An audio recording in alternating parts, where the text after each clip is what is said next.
presentation of Fox Sports. We are Fox Sports. We are St. Louis.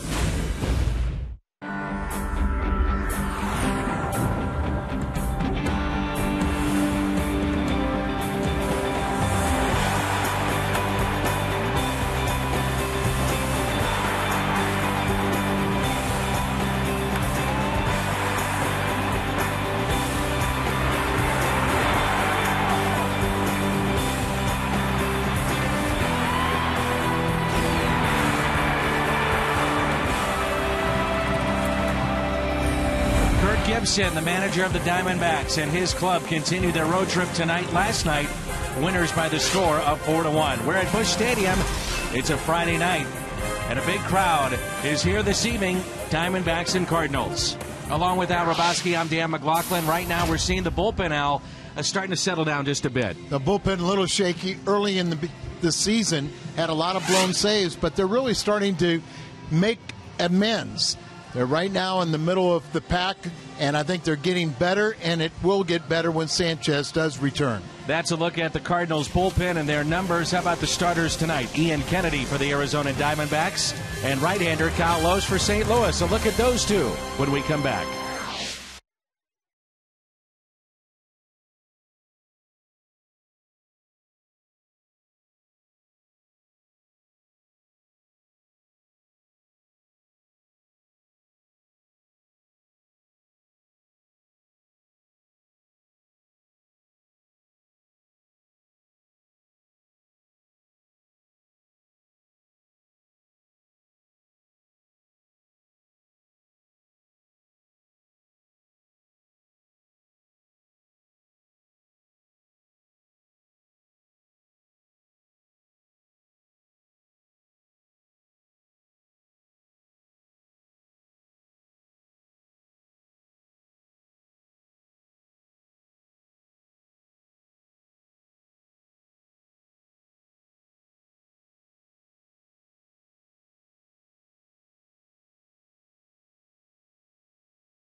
All-Star Alan Trammell throwing batting practice before our first pitch tonight. Let's meet your starters, and we'll begin with Ian Kennedy. Ian Kennedy, almost an all-star. He was one of the 5 that was up for the last vote. He's got a career-high 8 victories, 5 of them on the road. Kyle Lohse, he's also an 8-game winner. He struggled earlier this year against Arizona, but he has been pitching very good baseball, keeps the ball down, and very few base runners. We'll take you behind the scenes and a look at the All-Star game and what it means to Fox when we come back. There's a look at Don Baylor as we head to break.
He'll bat third tonight. What should we expect from the All-Star game? Here's the guys that'll call it and produce it. So much of the fun of the All-Star game is how these guys got to this game. And yet every year we are in a track meet to try and get through these innings, which is too bad because a lot of these guys have great stories. A guy like Jose Bautista this year, I mean, that's one of the great stories in the game. Eloquent guy, really someone their younger players look up to. It would be great to see him on this stage just for that. How about Adrian Gonzalez, another guy? Yeah. I mean, played in San Diego his whole career. Played in San Diego, but he is a terrific fielder, and you know, he's all around, right? I'll tell you, I wouldn't forget about, even though he's not going to start, is Reyes. And there's a lot of people that haven't seen how he lights up a camera. He's one of the top 3 stories in the game. Oh, yeah. If not the top. What we can improve on this year, other than, and we say this every year, but get more of the personality of the player. It's more about them than anything else. If we could do that, I think we'd accomplish our goal. All you have to do is gather around your dinner table and switch on the TV to Fox. And you'll see it Tuesday, live from Phoenix at 7. And don't forget, you can see a special world premiere sneak preview of the upcoming Fox show, The X Factor, during the broadcast.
Ball tonight. The Cardinals a world championship in 06, Arizona 10 years ago.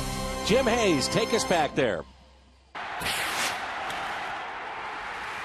10 years ago, the Arizona Diamondbacks became a World Series winner faster than any expansion team in history. The Diamondbacks might have been a new team, but the 2001 World Series was won with veterans, as opposed to draft picks developed within the organization. The team was led by Randy Johnson and Curt Schilling, 2 established pitchers who finished 1-2 in the Cy Young voting and shared the World Series MVP. The lineup was experienced. All of the starters were over 30 years old, including seasoned veterans Steve Finley, Matt Williams, Jay Bell, and Mark Grace. Reggie Sanders had 33 home runs. Luis Gonzalez had 57. The average of a 2001 Diamondback was 30 years, 5 days, 9th oldest ever for a World Series winner. Fast forward to 2010, an inexperienced Arizona club featured a starting lineup with only 1 player over 30. Former Cy Young winner Brandon Webb is gone. 3-time All-Star Dan Herron is gone. And future All-Star Max Scherzer is also gone. New manager Kirk Gibson decided that he didn't have an experienced roster. He would put together an experienced and accomplished coaching staff to teach his young players. Gibson hired six-time All-Star and 1984 World Series MVP Alan Trammell as his bench coach. He hired 1979 AL MVP and 1995 NL Manager of the Year Don Baylor as his hitting coach. He hired three-time All-Star Charles Nagy as his pitching coach. Former All-Star Eric Young will coach first base, and five-time All-Star Matt Williams will coach at third. Kirk Gibson means business, and his selection of coaches makes it clear that he expects his young team to play like veteran All-Stars, like the World Series champs of 10 years ago.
Baseball on Fox Sports Midwest is brought to you by Budweiser. Great times are waiting. Grab some buds.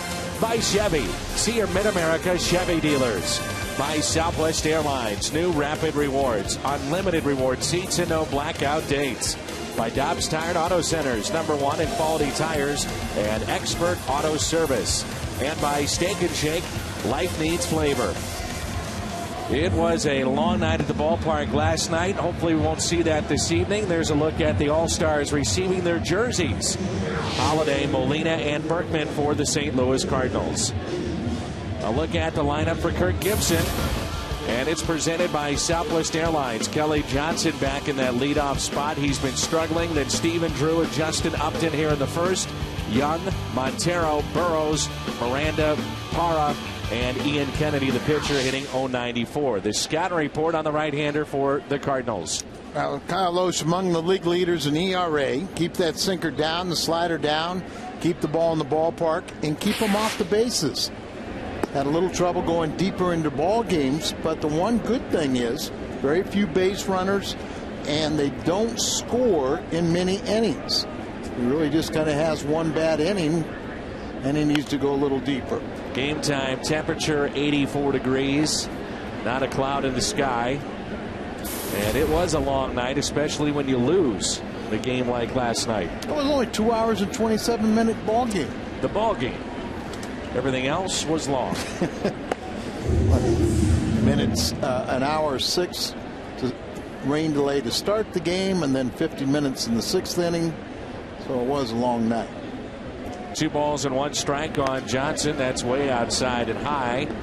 Kyle Loesch, last time out against Tampa, it looked like he was cruising along and then got roughed up. And as you mentioned, he has struggled midway in his games recently. The 3-1 pitch. Out of play. Concentrate on the warm-up pitches, trying to get in command. You know, you don't want to leave it all in the bullpen, so you want to, you know, come out here fresh, but you can struggle a little bit in the first inning, and for the most part he's done a good job in the first. 3-2 is a ground ball that's hit to second, taken there by Schumacher for the first out. Take a look at this defense here for Tony La Russa. Some changes with Holiday, Rasmus, Berkman in the outfield. We saw Jay in center last night. Freeze at third. Descalso, Schumacher, and Pujols along the infield. Gerald Laird is back, so he's behind the plate. That's brought to you by Dobbs. Daniel Descalso has played a total now of 2 1/3 innings in the major leagues after that ground out at shortstop. Very interesting choice when you have Punto, who you know is just a terrific defensive player and a great backup shortstop, that he's not in the lineup. Neither one of them have faced Kennedy. But the one thing, if Descalso's going to be the real productive utility player, you have to play short. You mentioned that last night. You felt that for him to take that next level and get there here at the big leagues is to play shortstop. And he's very comfortable. He says he's done a lot of it in amateur baseball, so he doesn't think it's going to be a problem. But that separates, you know, infielders, the ability to play short. Schumacher makes another play. 2 outs. So Terrio and Punto are out of the ball game tonight, at least the starting lineup. And it goes to Descalso. Now, you had Terrio making an error last night. You know Punto is still dealing a little bit with the soreness in the arm. Yes. And this is another way to get Descalso some at-bats and keep him sharp. And that's a very good point, Dan, because we still, you watch, and it's a bit uncomfortable to watch Punto throw. It looks like that arm is not 100% and a little more demanding playing over on the left side of the infield. Here's Upton. And the other big change is seeing Gerald Laird behind the plate after he broke a bone, missed considerable time, and only had 7 innings in a rehab assignment behind the plate. Just wanted to go down and get his timing for his offense, but he also said there's a little bit of timing with his defense too. Sure. Remember, he only made 2 starts, but one was at first base. So Gerald Laird kind of the left man out, but he's been a real fine addition to this ball club. Remember, Yachty also left late in last night's ball game, and Cruz took over behind the plate, but it's Laird tonight. There's a look at the All-Star. Yep, on the left, Molina, Cruz on the right. Good pitch, and Kyle Loesch, a pair of groundouts and a strikeout of Upton.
that timeout if there is a problem with the lineup card.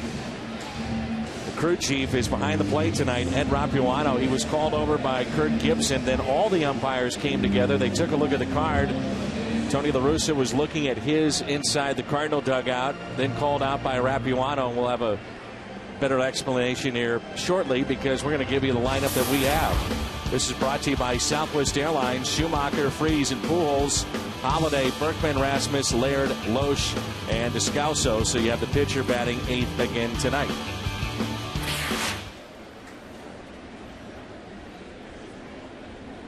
And we'll just see if that's appears to be the one that's on the scoreboard, doesn't it? Yes.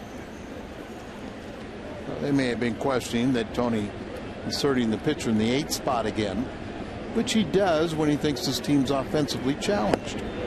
Then you have Skip Schumacher in the leadoff spot. He looks at a strike. Did not play last night. And Schumacher is hitting .250 this year. 0-1 pitch to him from Ian Kennedy is taken low. 1 ball, 1 strike.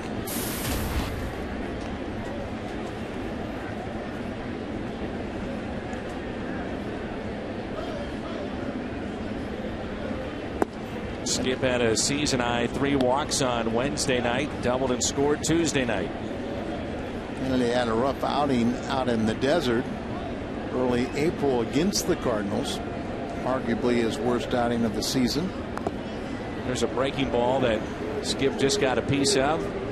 Diamondbacks, we thought maybe this is going to be another rough year. Back-to-back seasons finishing last, and the Cardinals went through them pretty well offensively in that series. But yet you look up today, the Diamondbacks have a better record than St. Louis.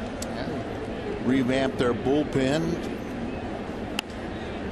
Got some fresh power arms in there, and maybe a few guys that are in the rotation now that you wouldn't expect. But Kirk Gibson is a man's man, and he's got a very talented coaching staff, guys you go to war with, and got some of these young talented players that are understanding that, hey, it's about winning baseball, and that's how you have fun. 1-2 pitch to Skip. Take it for a strike. And that's how we start the game offensively for St. Louis with a strikeout. The defense with Parra, Young, and Upton in the outfield. Burrows, Drew, Johnson, Miranda along the infield.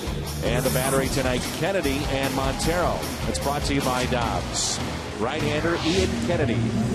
He started a little bit slow, but he's an innings eater. He'll go deep into ball games. Got a good road record.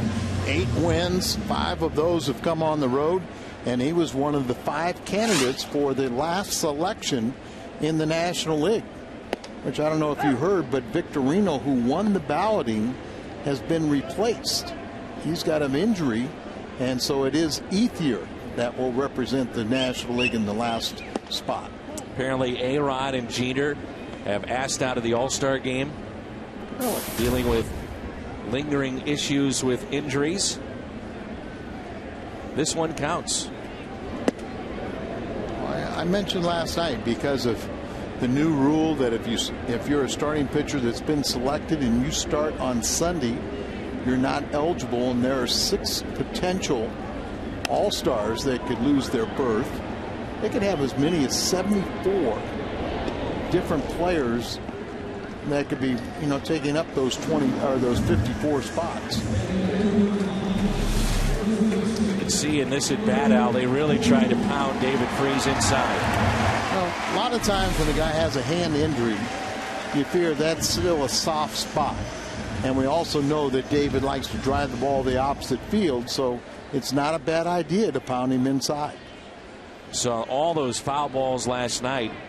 1 point he had a 13 pitch at bat. And now here's Pujols.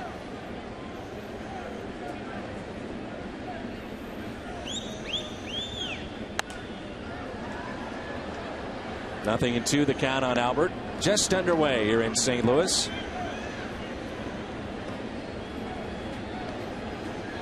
How can you win 8 games with a Wilson A2000? Off the Wilson A2000 and takes away a base hit. And you couldn't field it. Wasn't a Rawlings glove.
The Foxmo, brought to you by Plaza Tire Service, makes you queasy. You see that torque on the elbow, and then the ball that came right back to him. It's off just about the heel of the glove and a lot of the wrist or arm. Yeah, it looked like it got more body than glove. Oof. But how about that little point at the tip of the elbow? Looked abnormal, which throwing a baseball over your head is. Here is Chris Young. Rain will put Derek Jeter's pursuit of 3,000 hits on hold at least one more day. That could jeopardize doing it in Yankee Stadium, too. That's right, Al, because they had the Tampa Bay Rays the choice to play a split doubleheader tomorrow. They have an original game at 1:05. They could play another one. They have elected not to do that, so that game will be made up September 22nd. So Jeter's got 2 games, essentially, to get 2 hits. 2 hits. At home. So they are postponed. See the Reds early on leading Milwaukee, and now you have to watch Pittsburgh and see what they're doing. They lead 2-1. Which I agree with you is good for baseball to see the Pirates competitive this late in the season. No doubt about it. You know, I mean, if you're really truly a baseball fan, you want to see everyone get into September and still have a legitimate chance. And you'll see attendance records, you'll see great plays, you'll see heartbreaks. Montero off the end of the bat. Descalso up with it. Let's turn to our Toyota keys to the game. Kyle Lohse this season against the NL West. Very impressive mark, 4-0, 1.84 ERA. Now how about the strikes? 3 walks, 20 strikeouts. Kyle looks sharp here, and a little jumpy in maybe the first batter, a couple pitches up, but since then he's been outstanding, really dominating. Now you have to wonder about the pressure that Derek Jeter puts on himself. I mean, he's been through so many pressure spots in New York and the face of the franchise, but no Yankee has ever had 3,000 hits, which is hard to believe. Hard to believe. And no one's done it in New York. You know, Tony Gwynn will tell you whether it's home runs or a milestone or 3,000 hits, those last 10 are usually the toughest. And unfortunately for our fans and for Tony Gwynn, there's Brock who had hit number 3,000. They just played that on the big screen here. But Tony Gwynn could have had hit number 3,000. McGuire home run number 500 in the same game. Yeah, that we almost did see the history. McGuire got the 500 and Tony didn't get the 3,000 hit. Colby is there. And Gwynn picked up hit number 3,000 front of a sparse crowd in Montreal.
Getting the start against the Diamondbacks, and for $13 you can get a terrace level seat. It's a part of dynamic pricing, and a terrace level seat is $13. You get a free hot dog and Coke.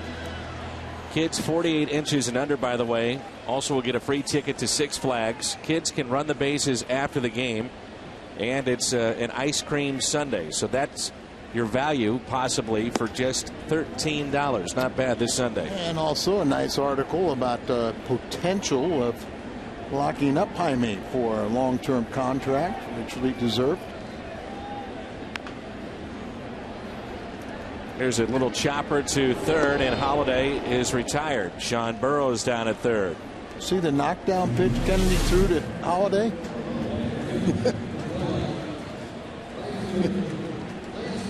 I don't think I've ever seen that. Now, I've seen catchers, Al, throw it back to the pitcher and hit the hitter on the helmet. Yeah.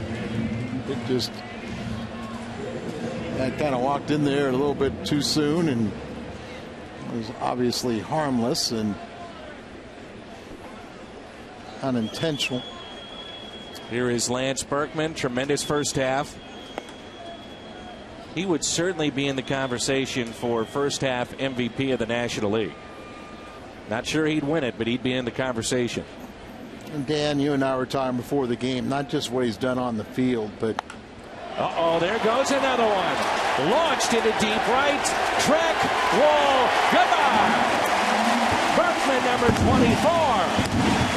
63 RBIs already before the break.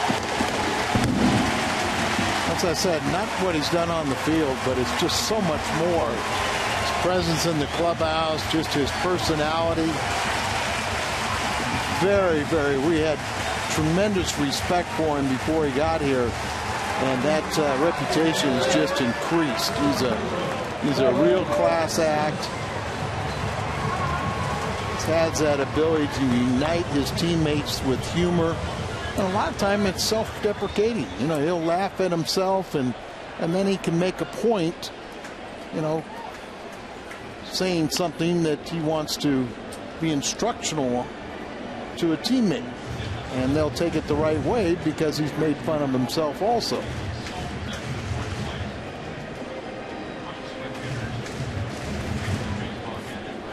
Berkman, when he takes that swing, couple of taps on the shoulder from the left side, and a very loose and relaxed grip. Look at that, yeah, the hands. Just barely get on there, and you kind of, you secure the bat, but you're not twisting into, making it into sandpaper or sawdust. 377 feet. And from the left side of the plate, that is home run number 20 for Berkman. He's hit 4 from the other side. Most of his damage done from the left side. 51 RBIs, 12 on the other. And really more, he's hit more home runs on the road. He's the leader in the National League in road home runs. Also leads the National League in home runs. 2-2 to Rasmus, slowly hit left side. Burrows to his left. And there's 2 away. So Lance Berkman now with 24 home runs, and he has driven in 64 since 1946. Most RBIs by a switch hitter here in St. Louis, and Berkman closing in on Willie. Home runs by a switch hitter since Mark Whitten. He is the National League leader in switch hit home runs for the season. Al, we had somebody come up to us when we were in Houston. As you get a look at Gerald Laird, a writer, asking us about Berkman and the difference in him this year and all that. And he said, you know what, if he does this for the next 3 years, meaning this year and a couple of more, he said he's going to have Hall of Fame numbers for a switch hitter. And you start looking at the numbers that he's putting together, he's right there. Well, he's 4th now. He passed Chili Davis for sole possession of 4th place in the all-time home run list for a switch hitter. I'm not saying he's a Hall of Famer, but look at the home run numbers and his production as a switch hitter. Chipper Jones in that conversation. Eddie Murray. And now Berkman. Right. Berkman with the 24 home runs is 2 ahead of Fielder and Matt Kemp.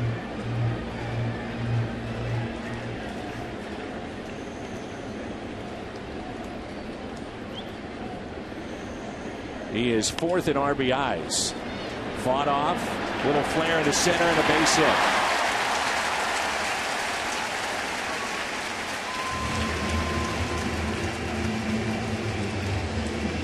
Extends the inning to Kyle Loesch. Gerald Laird, not many at bats, just his 10th hit and 43 at bats. But he's made his contribution. And I was about to say, you think about Laird and Berkman and what they've done with this clubhouse. And Tony was saying the other day that he hears a lot of people discuss last year's clubhouse and say it wasn't very good, and he dispelled that. But he did say that this year's clubhouse is a very tight-knit group, a little looser, and it makes you wonder about when you make a trade and if and when you do, how you affect clubhouse chemistry. I think it's very interesting, but obviously when you hear that criticism, it's directed towards Tony because he's the leader. And he heard a lot about Brendan Ryan too. Well, and the biggest person that really had set that tone was John Mozeliak, who pulled off some of these deals to add a much looser and cohesive clubhouse. And you have to think that plays into what he may do in making a deal and who would come in and would they fit in? Would you have to move a player that has been a good fit here? All those things that come into play. I think, and hopefully I can explain this in a proper way. Tony has a wonderful personality away from the field and is, a fun-loving guy. But when the game starts, it's all business. Not that he doesn't want his team to have fun, but it's like he just doesn't know how to have fun. So a guy like, Berkman and Laird and some of these guys that have a little stronger personality, they get away with it, and everybody responds and more relaxed. Berkman with his 24th home run, RBI number 63 into the seats here at Busch.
the National League, the All-Star Game Tuesday night at 7.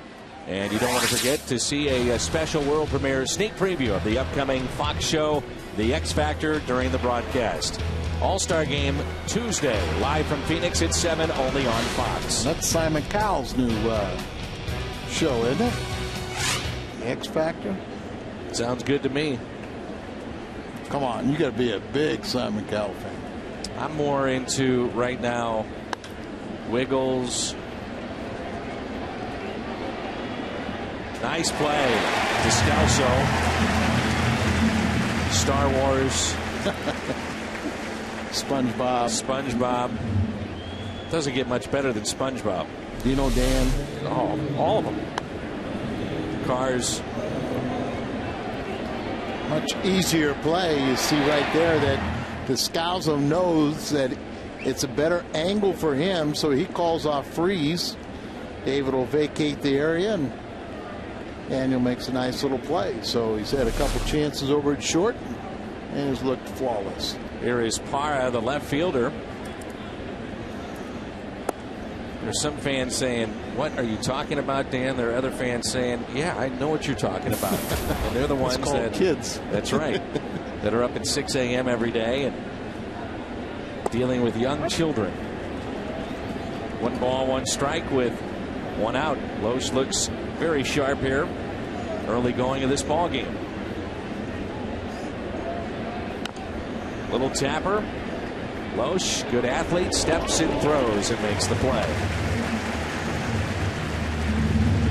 Compared to last year, how about this? 18th start of this year, 8-5, 2.97 ERA, and last year, in many ways, kind of a lost season until the very end. Well, we talked about that weird and very, very strange forearm surgery that he had, and obviously that he surgically corrected that, and he has come back to be a real force. Really had to endure a couple tough years, and hard to explain what was going on, and the way he's pitching this year is just plain and simple that once that arm got fatigued, it would tighten up on him and he'd lose the feel of the baseball. And times I criticized him at times for bad body language, but he said I couldn't feel the ball. But he has shown he can pitch. 5 ground ball outs, first time through the lineup.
.com @bat 11 app for your iPhone, iPad, Android, or BlackBerry. Tells you everything you need to know about Cardinals baseball. Just head to Cardinals.com for details or text @bat to 31826. Talked to John Vooch today, Al, the farm director of the Cardinals, who was at Batavia watching some of the young players. And they are excited clearly about Shelby Miller and Carlos Martinez. And those two were ranked as two of the top 20 prospects by Baseball America today. What did you say? Shelby is 8 and Martinez is 18th of all of baseball? And I believe so. And I think it was Martinez that made one of the biggest jumps in all of baseball as far as moving up that list. Remember this early, like a month and a half ago, he made his North American debut and been promoted a couple times. And Shelby was just named the Cardinals minor league pitcher of the month again. And Adron Chambers was the Cardinals minor league player of the month. Very talented, young, gifted outfielder, very raw, but making strides at AAA. 2-2 the count on Daniel Descalso, getting the start at shortstop. He's in the 9th spot in this lineup. He's had one ground ball hit to him, also a pop up in foul territory at short, and made those plays with ease. Tony kind of believes, remember they only had 3 hits last night, but they'll bat that pitcher in the 8th spot for a couple different reasons. One is to increase the offense. You know, it's not always just to get Albert to bat in the first inning and then to become a cleanup hitter beyond that. In Tony's mind, you're putting an extra position player ahead of the top of the order. But it's also when he kind of feels that the team is not going to score runs, he believes it's a way of helping the offense out, bringing the heart of the order up with more position players on in front of him. A 3-2 pitch, get out of play. And I think Rick Hummel, the great Hall of Famer, sports writer, who's kind of studied it over the years since Tony's done it off and on, will pretty much tell you that, you know, there's really no distinct difference one way or the other. But it is interesting that some other managers have started developing that theory too. Good at bat by Descalso, fouled away a couple of pitches after falling behind. First walk issued by Kennedy. Back to the top of the lineup, and here's Skip Schumacher.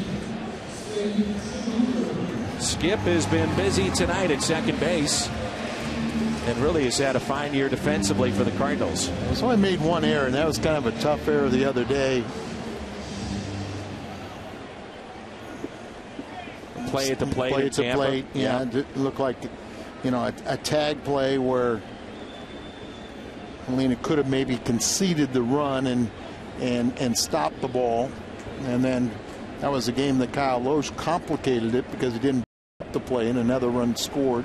And I think what we're saying, though, the positive is the glove. The glove work has been good. And of course he's hit a little better of late. You know, after the injury, it took him a while to get going.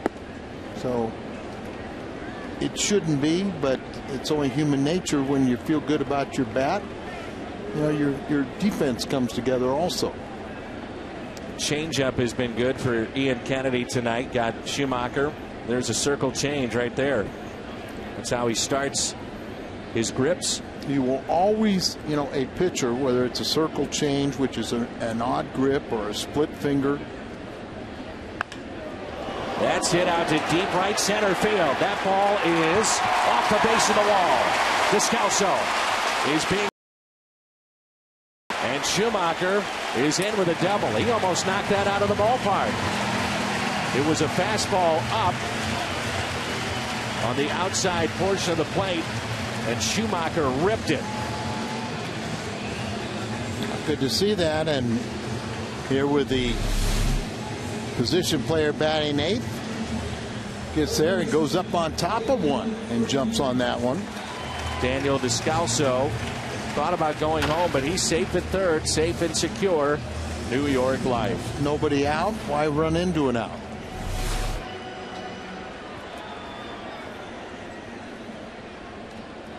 Here's David Freese. Popped out to second.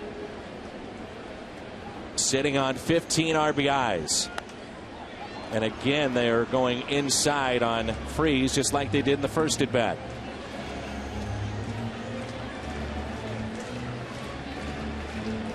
A lot of times, you can attack the ball up and in. But if you make a mistake and leave it out over the plate, it becomes a very easy, at least sacrifice fly. 1 ball, 1 strike on the Cardinal third baseman. When he returned from the DL, should get a look at Pujols on deck. Tony La Russa would play David Freese about 6 to 7 innings, then lift him and then get Descalso in there. Played a very good third base defensively. 1-1 pitch. Freeze. Hard hit to third. Descalso stays put. And the throw is offline. Everybody is safe. And here comes Albert. Tom Burrows did the tough thing, make the nice play, check the runner, but then he threw wide to first.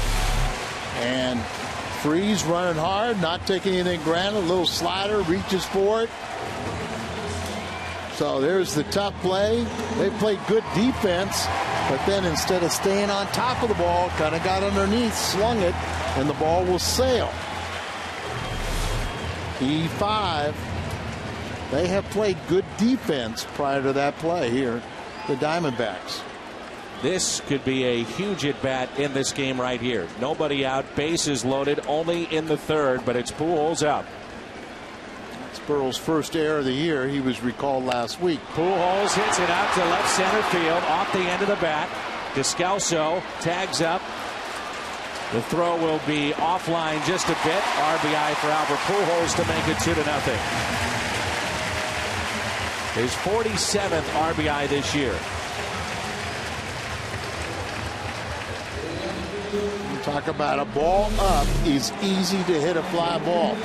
If you're right, Dan, out in front, right off the end of the bat, but you're throwing the ball up there, that's going to produce a fly ball, in this case a sac fly.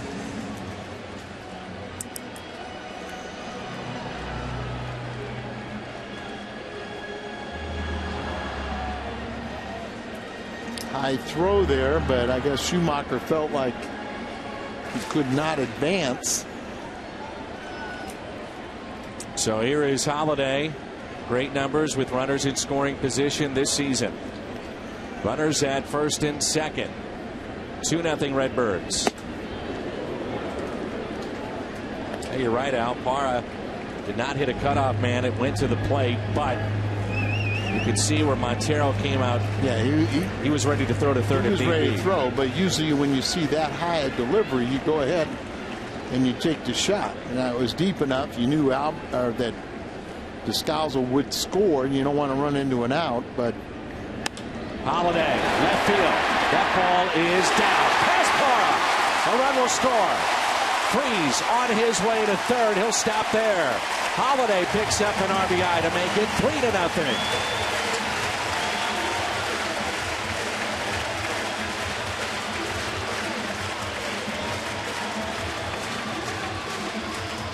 Parra going for the shoestring catch, and as a pitcher you appreciate the effort. Just another rocket off the bat of Holiday. Just never gets up. He tries to go for the shoestring, gets by him. But as I said, it's worthy of the effort. As a pitcher, you don't fault your left fielder. You say, I appreciate you trying to make that great play.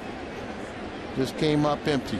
Berkman homered his first time up. 3-0 Cardinals. Looks at a pitch. Down and in for ball one. Runner at second is Matt Holiday.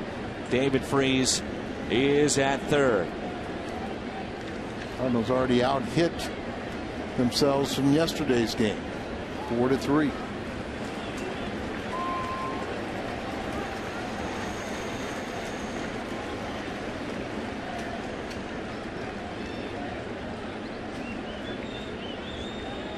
Runners scored only 8 out of 16 times. Bit surprising to see that. This spot for Berkman. 1 ball, 1 strike. That home run, if you're just joining us, to right field off the bat of Berkman was his 24th of the year and his 63rd RBI.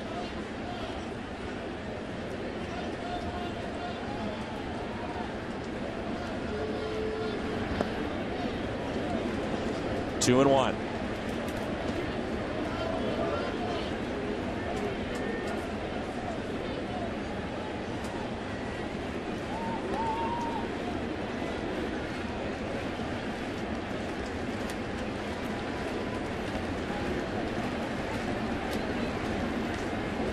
Two-one pitch, way outside and high.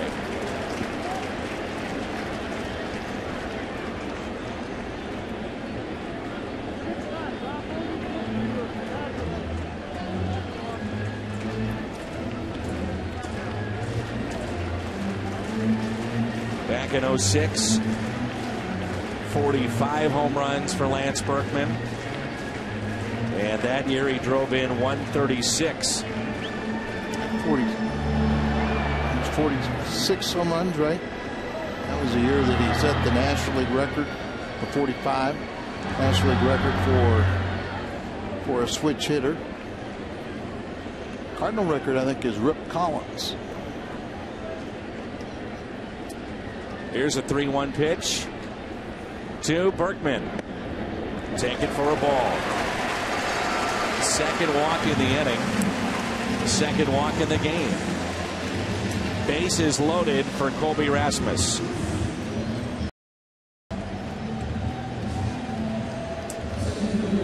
David Freese reached on an error. Matt Holliday with an RBI base hit to left. The walk to Berkman, and now Colby Rasmus, who grounded out to third his first time up. This season 3 for 3. He owns 2 career grand slams. First pitch to him.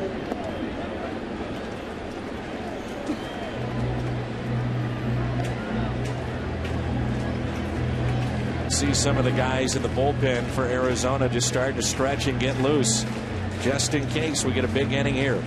They're not quite used to that when Kennedy's on the mound. Usually, several times he's gone into the 8th inning or more. Here's a 1-0. 1 ball, 1 strike. Colby 2 for 4 against Kennedy. You saw the numbers there in his career, a pair of grand slams, and he's hit above 300 in his career with the bases loaded. Outfield is straight away and deep for Rasmus.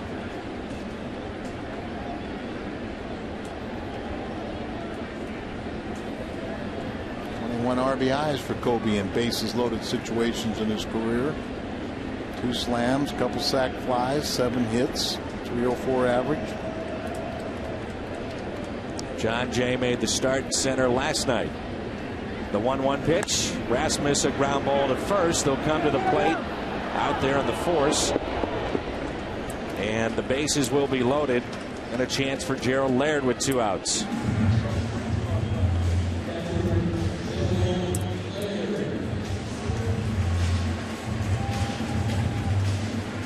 Gerald Laird has been in this spot before, a catcher with the bases loaded defensively. He was on deck here, and he's going to tell that runner, get down and slide, break up a potential double play. Could get a little closer, but the point is he's in line.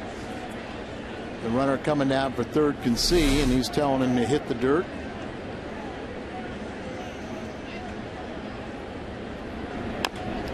Laird a chopper foul. Little bloop single his first time up.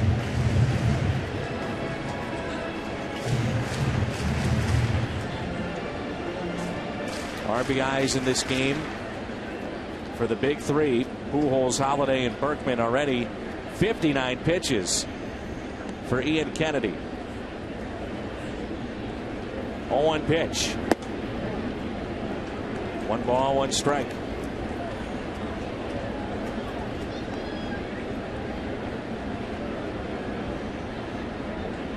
Nowhere to put Gerald Laird with the bases loaded and a pitcher on deck.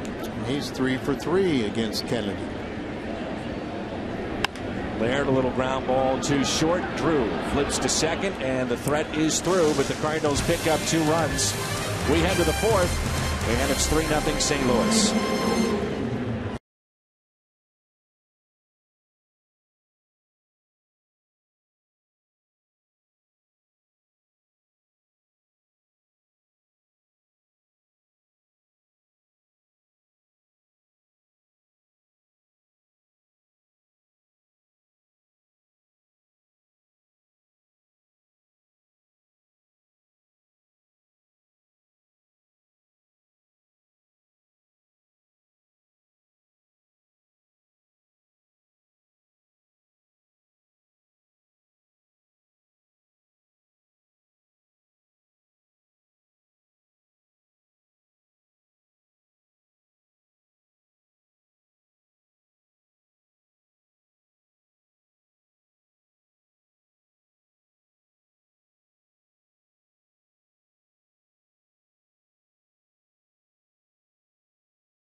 Tonight presented by AT&T, named the only players to get their 3,000th career hit as a Cardinal. Mentioned one already in Lou Brock, and Stan the Man back in 1958 as he did that at Wrigley Field. And again, as we told you earlier, Derek Jeter, his quest on hold. The Rays and Yanks postponed because of rain. Could have had a split doubleheader tomorrow. They elected not to do that. The Rays had that choice. They'll play a makeup game September 22nd, so he's got 2 hits to get in 2 games. Albert is 21 hits shy of 2,000, and he'll join Musial, Brock, Hornsby, and Slaughter with 2,000 hits as a Cardinal. Kyle Loesch sharp so far. Johnson is 0 for 2.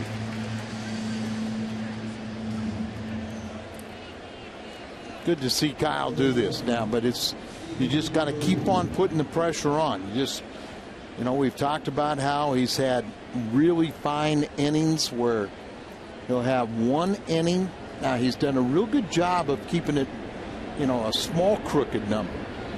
They only score high percentage of the time. He'll only have 1 inning he'll allow runs in. But sometimes it'll cost you a ball game. And I'd like to get back to the ways of going deeper into a game. Here is Stephen Drew. Said he learned how to hit from this side of the plate from his brother JD. And he also had a very unique way of doing it. He would throw a tennis ball, let it bounce off the roof of a garage, bounce down off the ground, and then he'd go and try to hit it. So he'd throw it near himself, bounce off the roof, bounce back down, and then hit it. He said it was one of the best drills that he ever did to learn balance. So how did JD help him with that? Well, JD also hits from the left side. Well, I understand that, but why didn't JD just pitch to him? Well, from what I can gather, they didn't spend every waking moment together, so that's my assumption.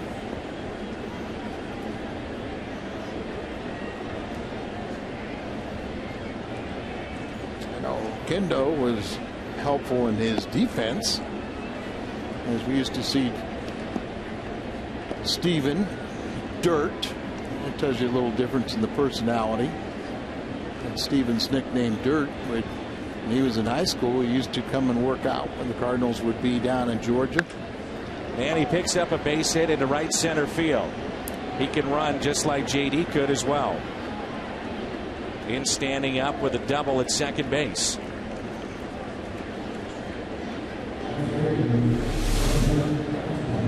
Laird set up away. Let's see if this ball's pretty much hits its spot, but up a little bit. A good piece of hitting.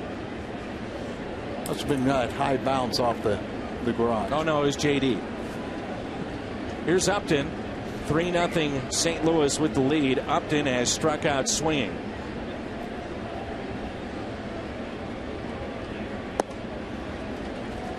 Good late movement on that pitch from Kyle Loesch. Kyle really has good stuff, and after he had that surgery, he had the ability to have sensation back in the arm, and also could the late movement finish off his pitches. Good slider, you know, that return to him. Has a good natural sinker. When he keeps the ball down and out of the middle of the plate, he can get his ground balls and make it look fairly easy. Justin Upton, first round selection, first overall in 05. Homered here last night.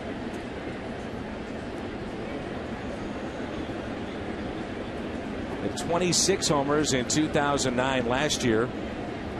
Down to 17 and 69 RBIs in 133 games.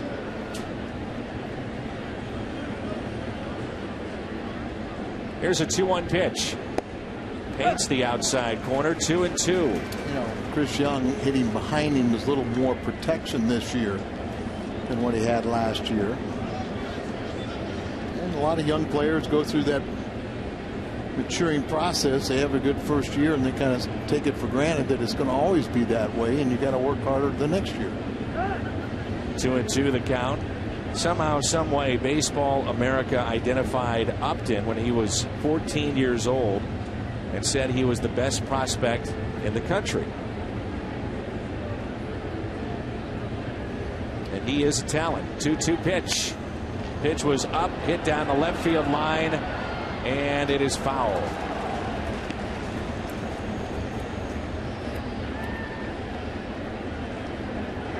...2005 draft, and we talk about outfielders. Now, initially, Alex Gordon, second on that list, was considered a third baseman, but now playing in the outfield. Same for Ryan Braun.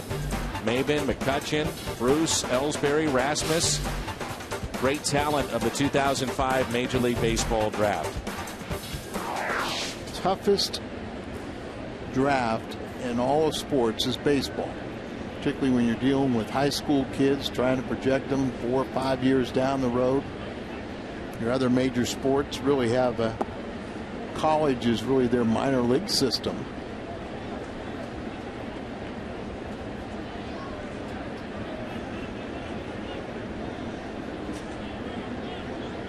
Three and two the count on Justin Upton.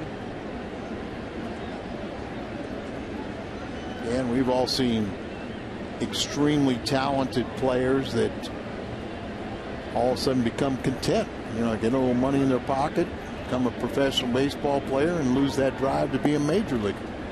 And that's a walk to Upton, who did sign an extension in which the Diamondbacks were able to get away from some of the arbitration and free agency years, and that is a trend in Major League Baseball. If you have a young star, to be able to try to do that, if they do agree to it, it's a risk on both sides, but sure, many times it works out for both sides too.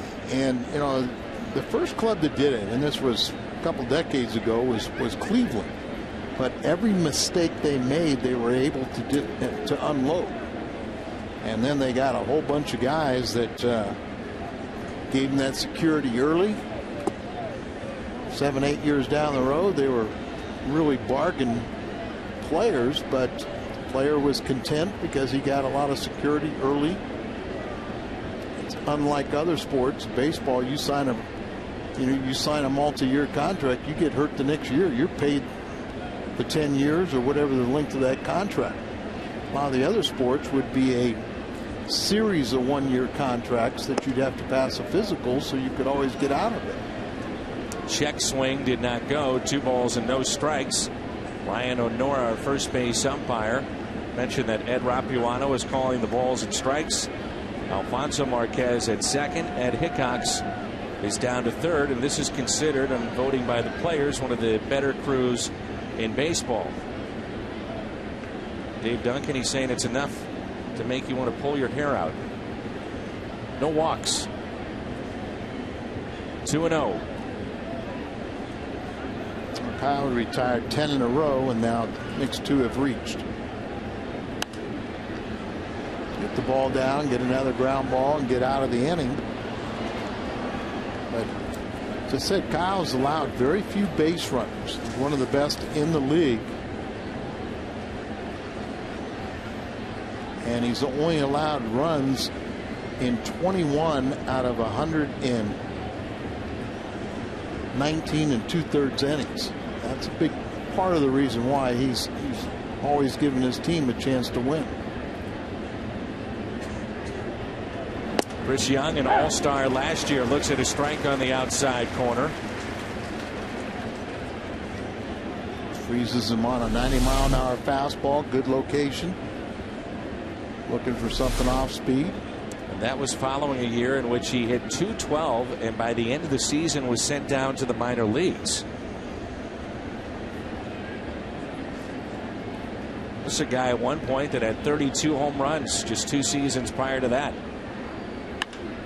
Lines it out to left. Holiday on the move and can't get to it. Off his glove, and it went to the wall. 2 runs will score, and Young is on his way to third. And it's 3-2. A tough play, but I'm sure Matt Holliday feels that he should have made that play. It's a line drive. It's coming right at him. Looks like he gets over to it. Looks like he gets a glove on it, but can't haul it in.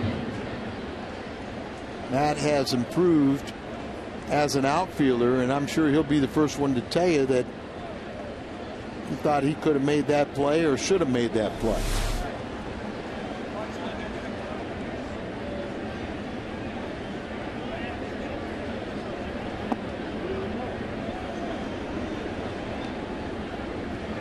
So it's a triple. The official score says triple, 2 RBIs. And Arizona right back in this game, 3-2. You know, tough play, but you know, Matt's a stand-up guy. And this game is tied with a base hit into right field. Young picked up RBIs 48-49. Montero number 45.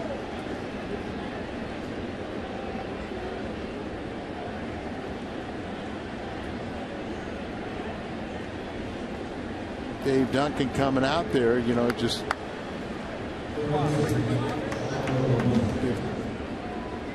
give Kyle Osh more credit than just to make a careless pitch right after a play not made behind him, but it doesn't hurt to go out and slow him down a little bit.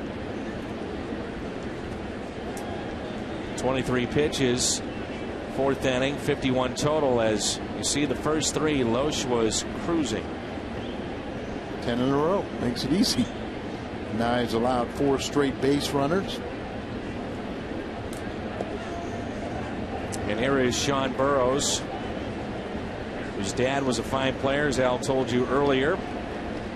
And last night, his dad was a #1 pick by Washington in 1969. And by 1974, he was the American League MVP. Texas Rangers. Power hitting right-handed bat.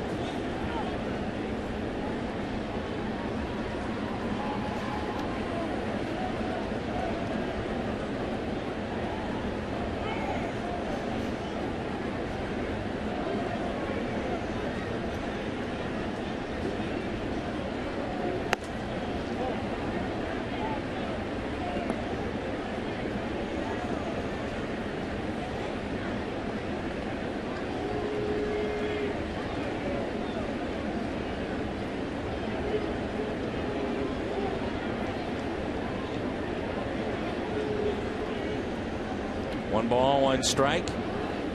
Runner goes. It's a ground ball hit to second to avoid a potential double play. are starting the runner. Kyle might have forgotten a little bit about Montero. He is a catcher, and Gibson does like to employ the running game. Likes to play a very aggressive style. Of course, Kurt was a great two-sport star at Michigan. Great football player. Only MVP to not ever make an All-Star game. He has a great coaching staff, and you saw that feature right before our first pitch. And it includes Kurt Gibson, obviously. Don Baylor was an MVP and a World Series champ. There's Alan Trammell, who was a 6-time All-Star, also won the MVP in the '84 World Series, teammate of Kurt Gibson for the Detroit Tigers. There's Matt Williams, 5-time All-Star. He won the World Series with Arizona. There's Eric Young, base stealing champion, at 465 steals in his career. So plenty of experience. Nagy was one of the better right-handed pitchers, an All-Star in the American League for several years.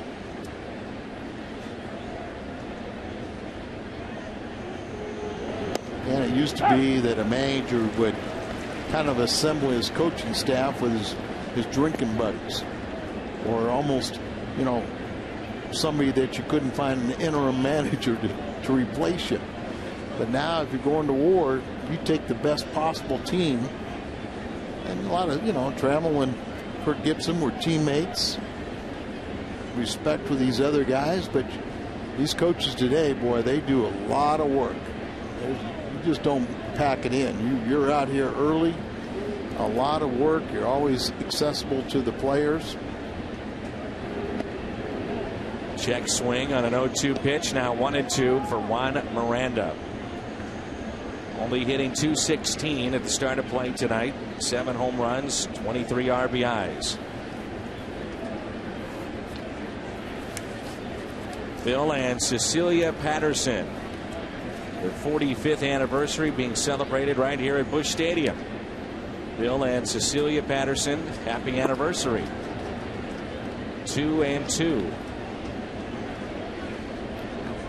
Nate and Mark Clinton from Martha's Vineyard are trying to pull these Cardinals through and see a victory.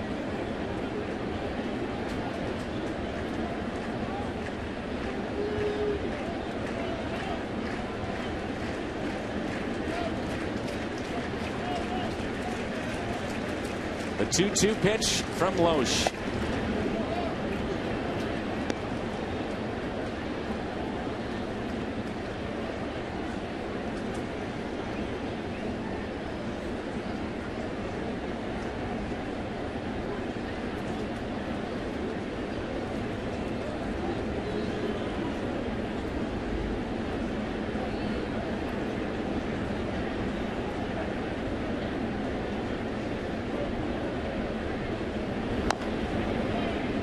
Saw that shot of Dave Duncan. His son Chris, for fans that are wondering, is working at ESPN Radio here in St. Louis, and he is terrific on the air.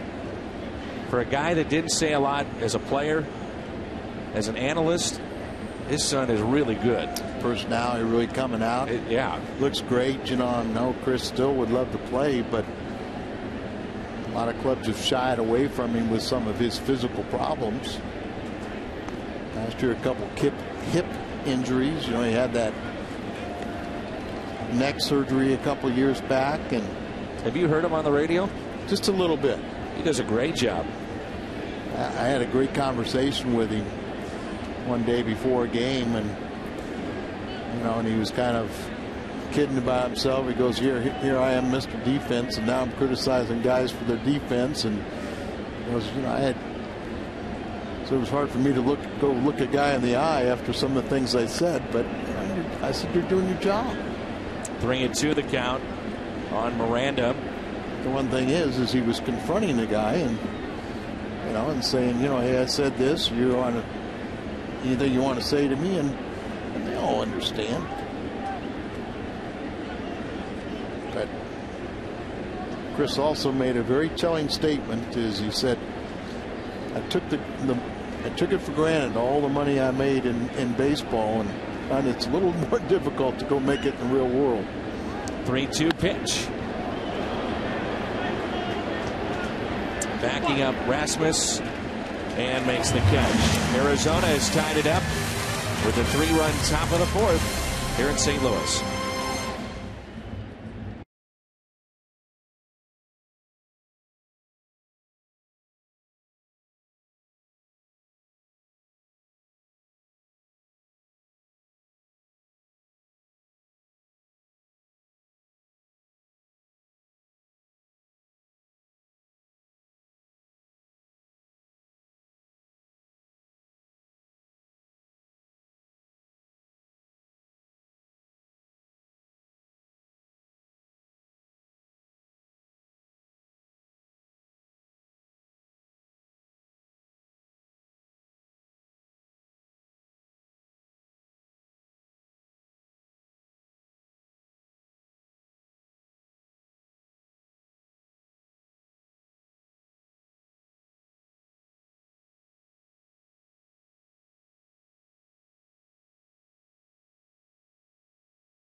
Part of that, Fred Bird as well. It's made possible by Shriners Hospital for Children. Airs Saturdays at 11 right here on Fox Sports Midwest.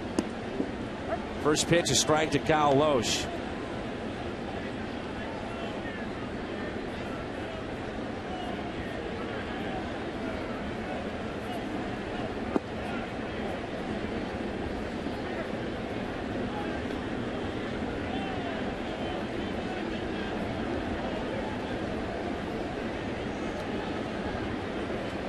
One ball, one strike on Loesch.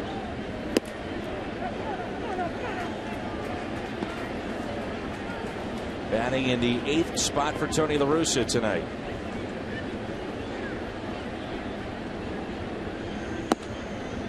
Kyle's a good athlete. Very good. Can help himself, his cause. 3-1 pitch right here.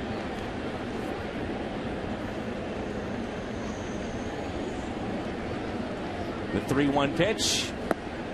Taken for a strike. Loesch here, and then we'll see Descalso and Schumacher.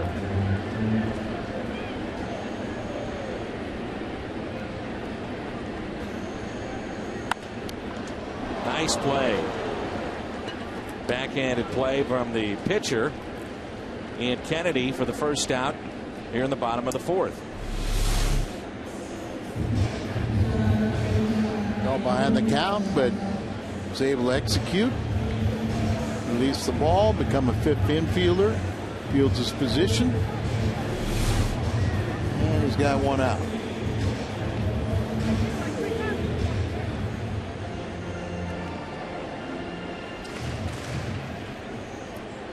Scalzo got things started last inning. Can he do it this inning?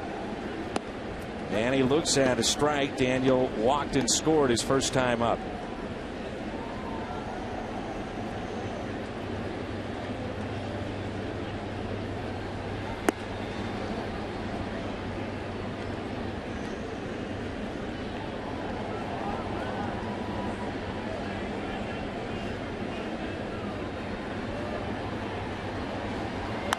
And a ground ball that's hit to second.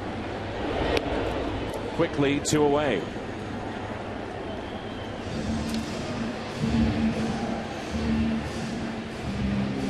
Six, a serious number again. The Cardinals score 6, get 25-cent drinks the next day, all day at On the Run at Mobile. That's any 20-ounce coffee, fountain, or frozen drink for just $1. And we're serious at On the Run. Here's Skip Schumacher, who has doubled and scored and also struck out. Schumacher hit one off the base of the wall in right center field.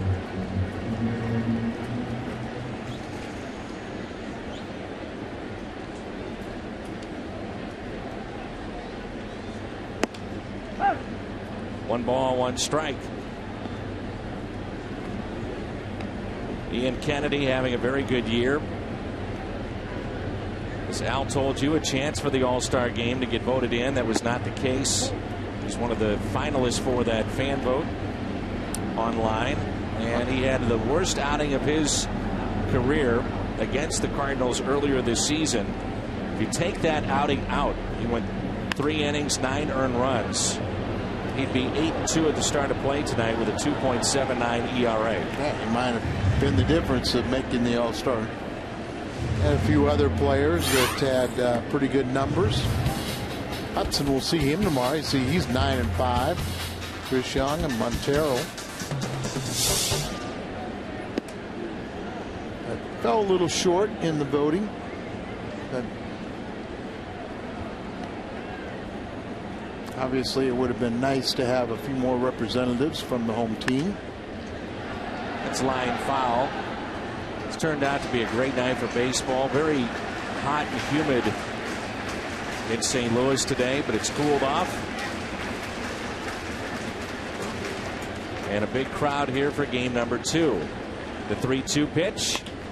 Schumacher hits it in the air again. Shallow right, and he missed it. And Schumacher will wind up at first base.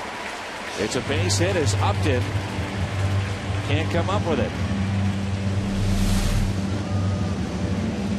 See him come flying in here and just short of his glove.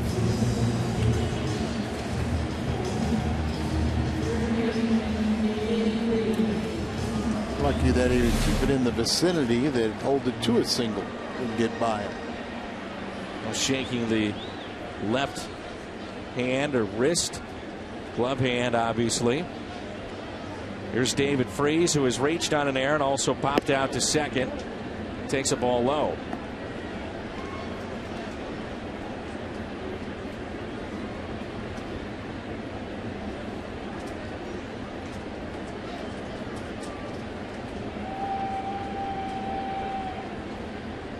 Big gap in left center. They play him to hit it the other way. And they've been pitching him inside.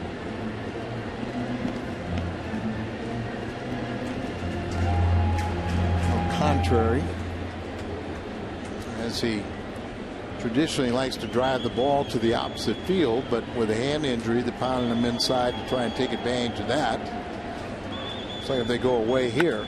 And a ground ball up the middle. Drew diving for it. Shuffle past the second and got him. Dirt comes up with a nice play and takes a hit away from David Freese and gets the force play at second base.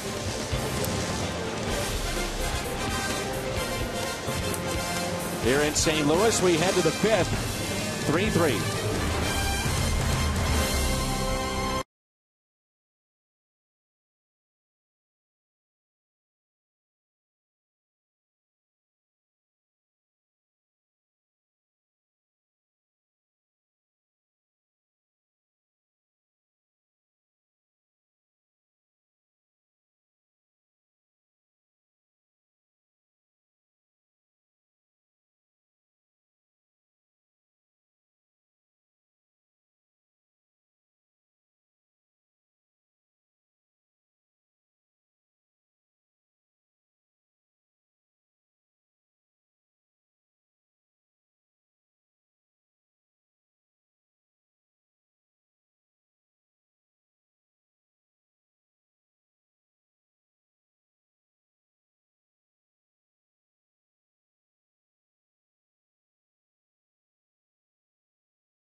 Play in game number 3.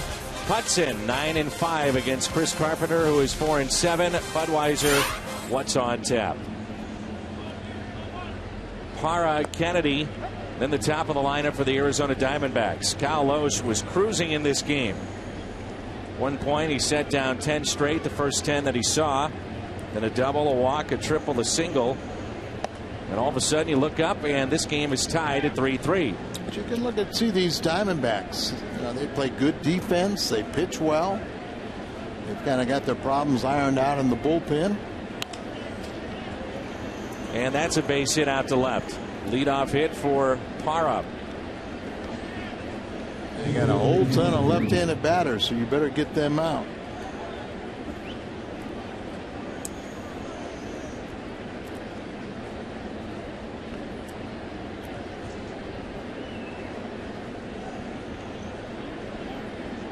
Pitching matchup tomorrow. You know, Hudson's got 9 wins. Carpenter's won 3 in a row.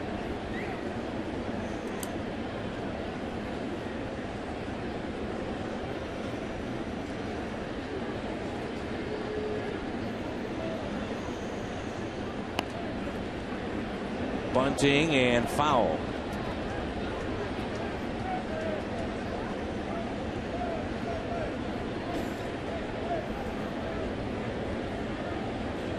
And Kennedy, he is 0 for 1. He grounded out to second.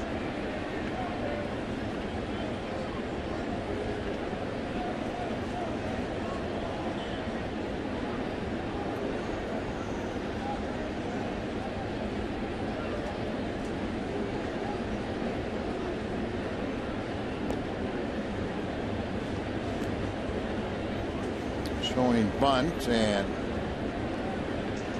Kyle Loesch decided to throw to first to make sure that it would have the bunt still in order.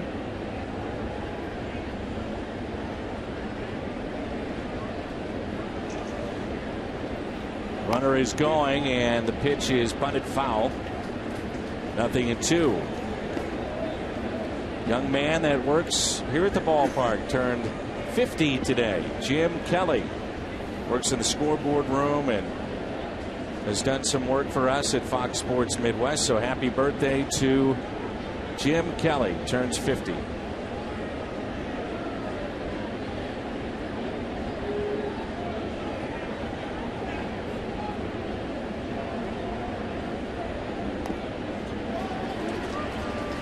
Foul tip got Laird. Strikeout.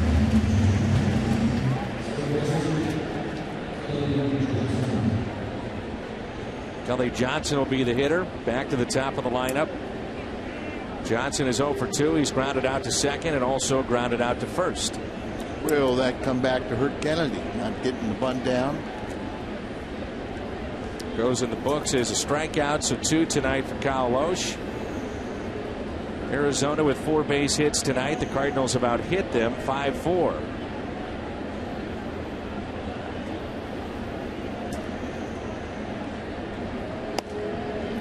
Career high in home runs before the All-Star break with 15.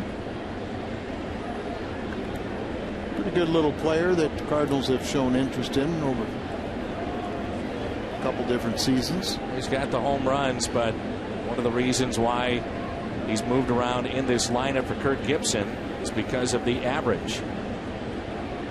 216. Yep.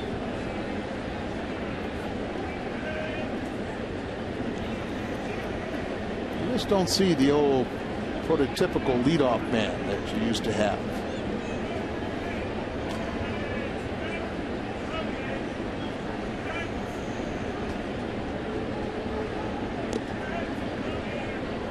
In some ways, in the modern era, you'd say Ricky Henderson is probably the best ever because that combination of power, stolen base speed. Lou Brock was a great one.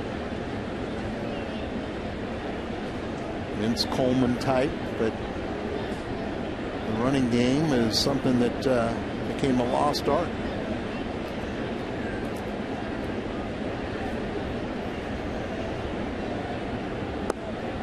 Good changeup that time from Loesch.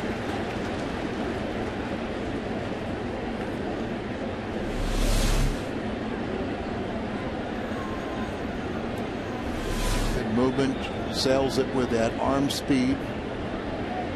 You really don't see a lot of managers play aggressively either, whether it be they're sitting back for a home run, which the game was like during the steroid era for many teams. But Mike Scioscia's one in the American League that'll try to run and bunt and sacrifice. We saw that Joe Madden likes to run. Isn't it interesting? Of course, Madden played for, managed under Scioscia. And Scioscia, a catcher and one of the slowest footed runners in history, but yet he appreciates the speed of the game. Probably has that great understanding of the kind of pressure it puts on a defense, sure. And also a catcher. Yeah, and you also will see a guys like that. Because guys have speed doesn't mean they're base stealers, but you can always teach first to third. Runner at first is Parra. Leadoff base hit to left, then the strikeout. He's not running. They pitch out and guess wrong. Longtime usher here at the ballpark, Charlie Baker, is back home from the hospital and watching the ball game tonight. Charlie, we hope you're feeling better and enjoying the ball game and resting comfortably. That's Charlie Baker. You fans know him here at the ballpark. Isn't that amazing that some of the ushers and that deal with season ticket holders, what friendships they've built up over the years. Runner goes, hit out to center. Rasmus makes the catch.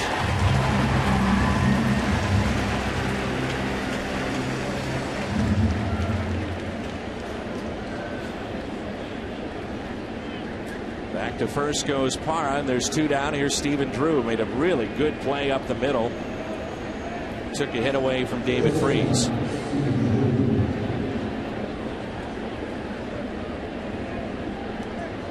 Why you can understand, Gibson's got these guys to believe in themselves, be aggressive.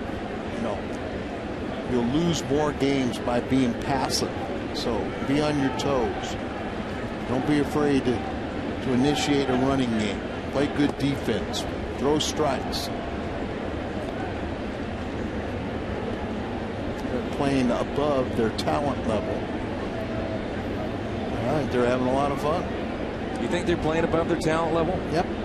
Or is this the team that we're going to see the rest of the way? Well, I think they have the potential to be a good ball club. And Grounder to second. Schumacher makes the play. Midway through 5, and it's 3-3.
Event of the summer coming up Sunday, July 17th. The week from this Sunday right here at Busch Stadium. Tickets still available, cardinals.com/U2. Here's Albert Pujols to lead it off, and Pujols hits it sharply too short. Bobbled there by Drew, stays with it and makes the play.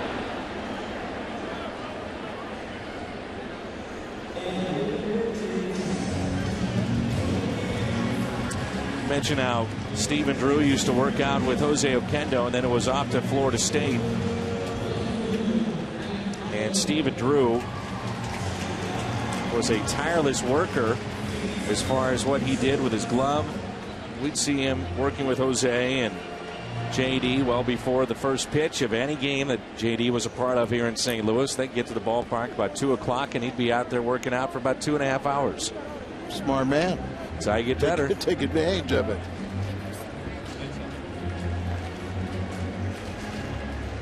Holiday 1 for 2.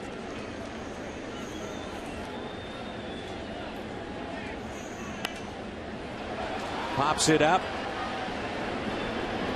Will it find the green seats? No, it won't. Catch is made in foul territory. Combination for years of Cardinal baseball. There is Jay Randolph on the right, Mike Shannon on the left, and the Hall of Famer, Red Shandies.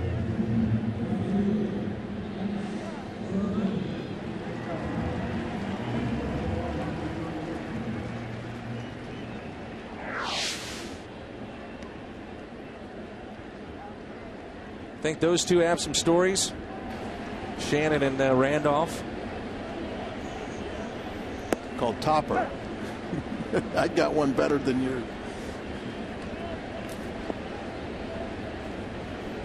Berkman 1 for 1 with a solo home run and a walk.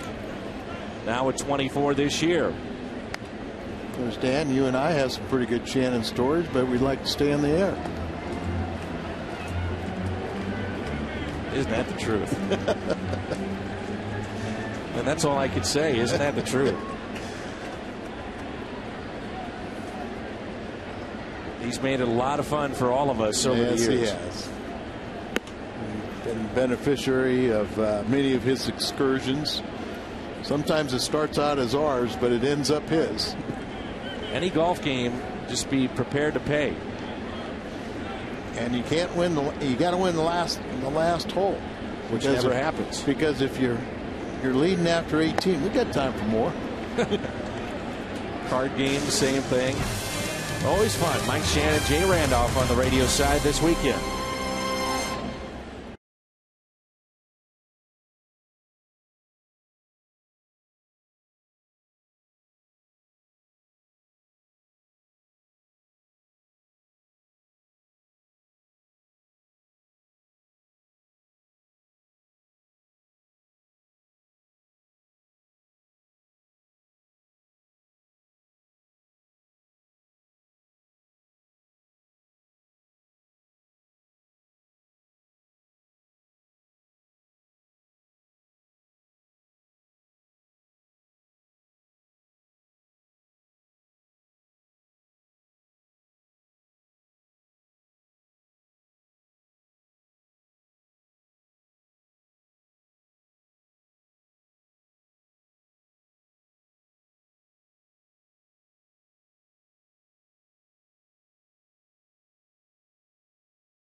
And that'll be Sunday, August 14th. 12,000 fans ages 15 and under receive a bear honoring Stan the Man. And you can find out more at Cardinals.com. That's always a very popular giveaway with the kids. That bear will actually have a Medal of Freedom around it. Found that out today. Honor of Stan. You got it. Justin Upton looks at strike one. We're underway here in the 6th inning. Don't anybody think it's going to be Stan's? It will not be the original, I can tell you that.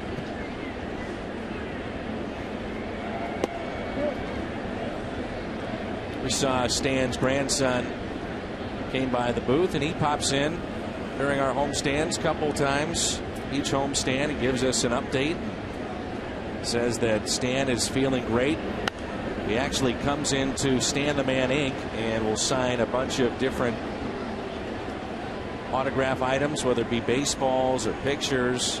He'll personalize it for you as well. Yeah, it's and he said after that they go have lunch. Stan gets a massage. Then it's time to go get dinner. Ouch. Holiday is there and makes the catch on the run. No need to be worried there, Al.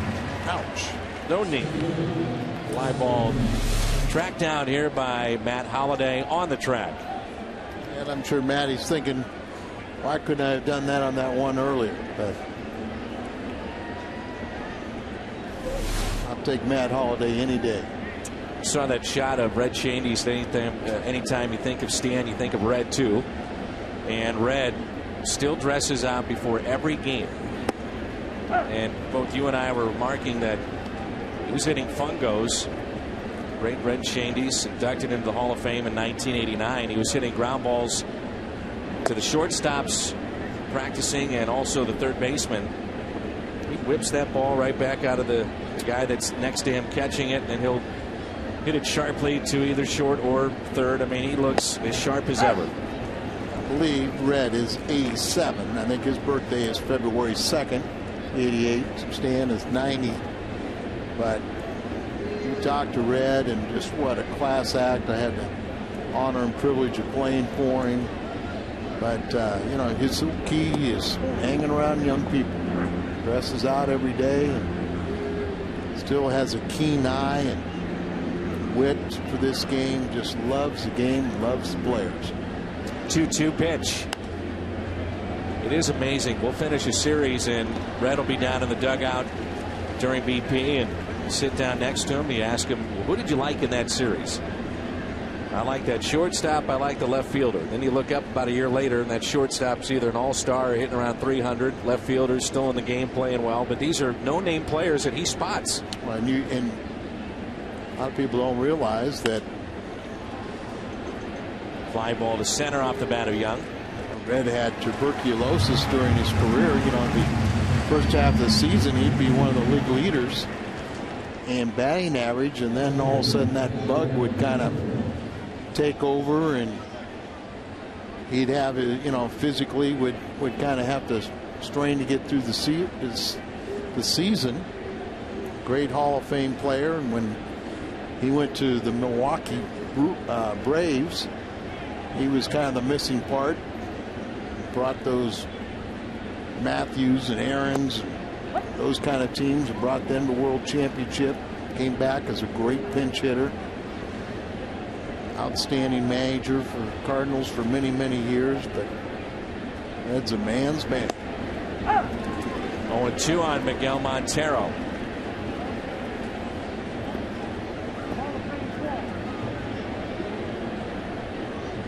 Wintertime, he'll still go hunting every day.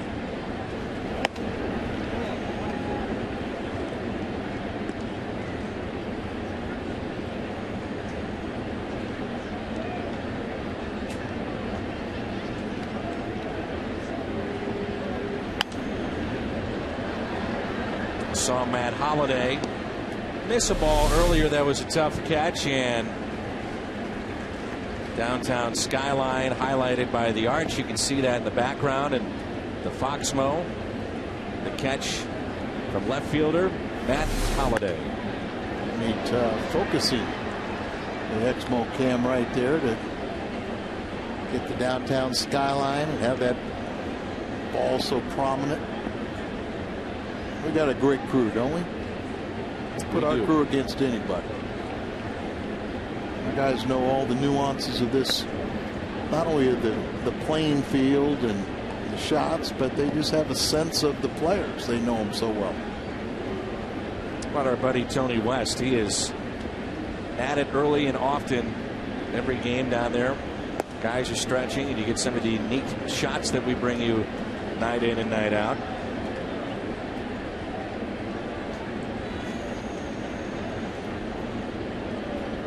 He's got a new camera shot today. Instead of on the back screen, it's over by the dugout. It's a little tiny guy. He's inside that camera right now. He's right underneath that black tarp.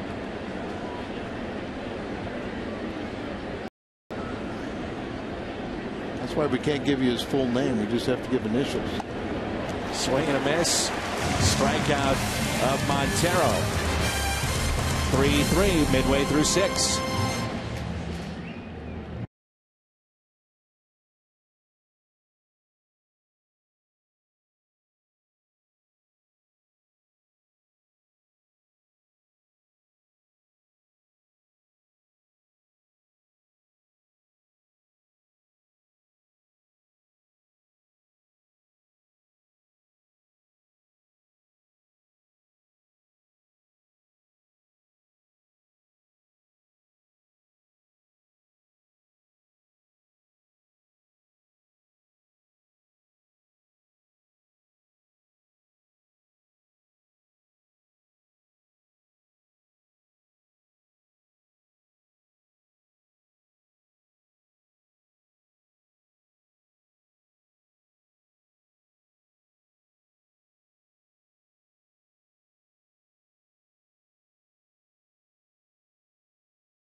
On the left and Kim Eberly on the right. Kim, a longtime employee at Fox Sports Midwest, and Tim, well, he's just Tim.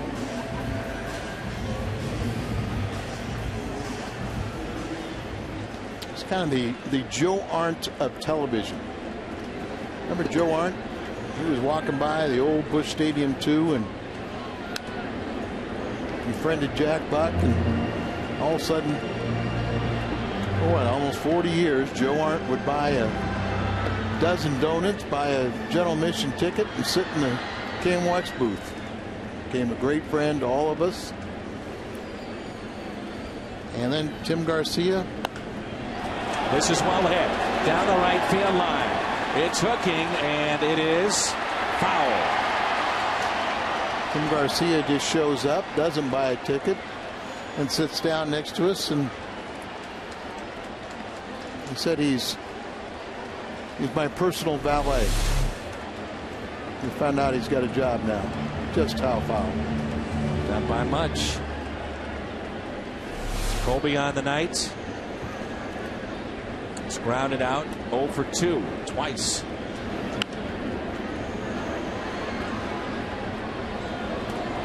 Colby, 9 home runs, 36 RBIs, but a .250 average.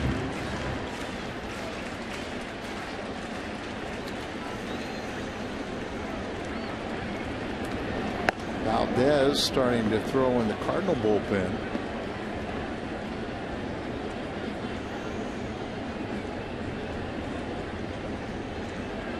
If the Cardinals were to. Loesch had 94 pitches. Breaking ball misses up and away. Rasmus here, then Laird on deck. And then we'll see Kyle Loesch spot up.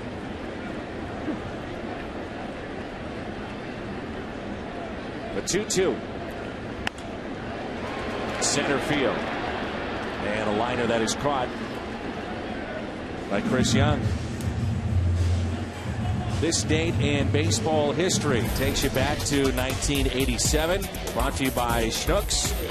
Terry Pendleton, the Cardinals sweep a doubleheader for the second straight day when Terry hits a walk-off single for Oral Hershiser. The pregame show tonight, it took a look at some of the pitchers that had great single years.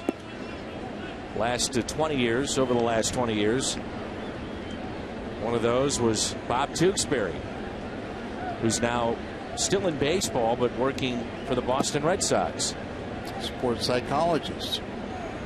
A lot with their minor league system, and now that makes sense, you know, because they're very intelligent guys qualified to be a psychologist, but also, you know, was a terrific baseball player, and so he could help explain the nuances.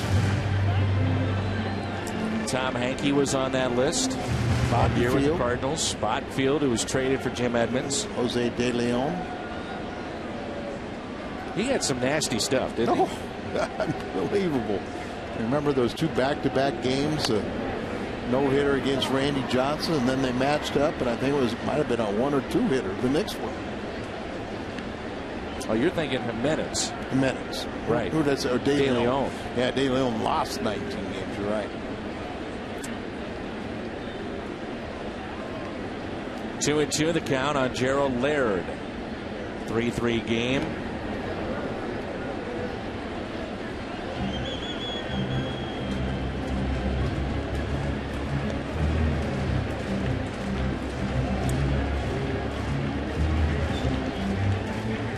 Ian Kennedy hit Holiday and Pujols previous series in Arizona. And this will be pitch number 99 overall.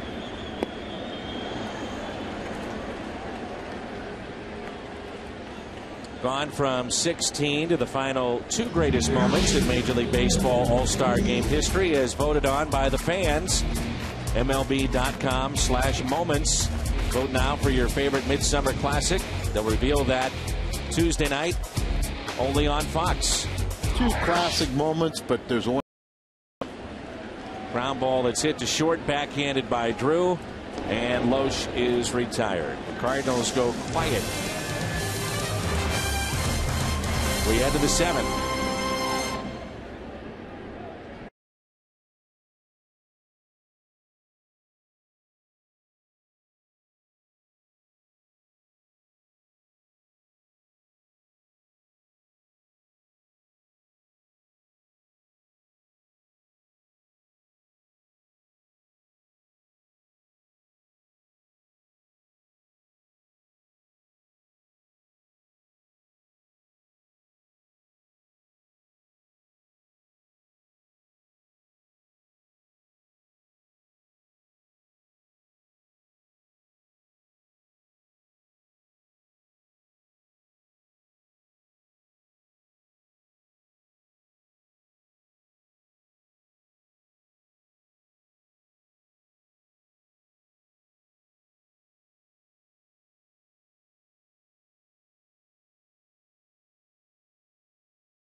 Baseball tonight brought to you by the Stadium Sports Bar and Grill at Lumiere Casino. It's now open, a sports bar for everyone. By Kia Motors. To learn more, visit kia.com. And for a limited time, Jack's Really Big Chicken Sandwich Combo is back for only $3.99 plus tax at participating restaurants.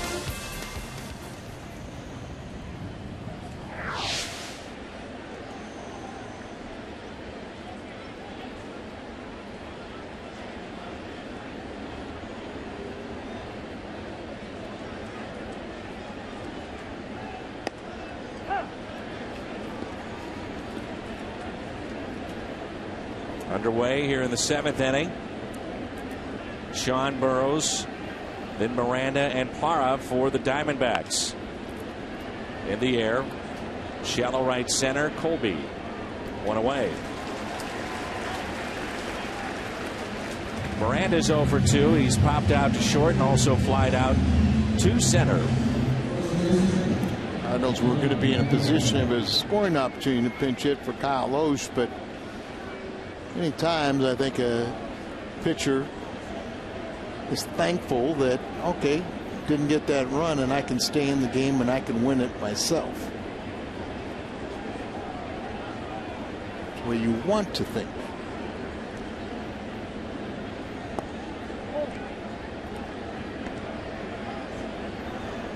One out, nobody on.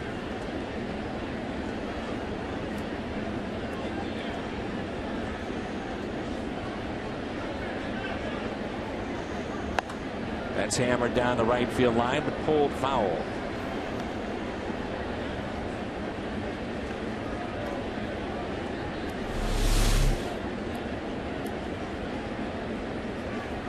Breaking ball, come right in on him, way out in front, pulls it.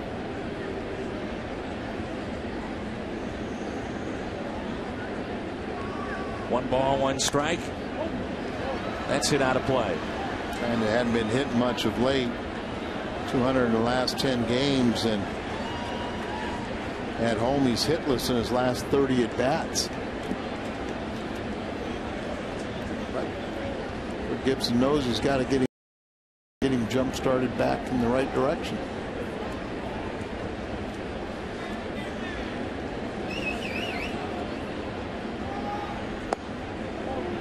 Taken just a bit low.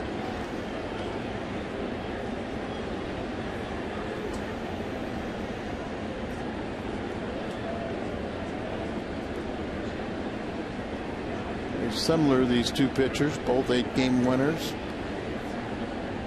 Kennedy had 62 strikes through 100 pitches. Lohse 64 strikes through 100.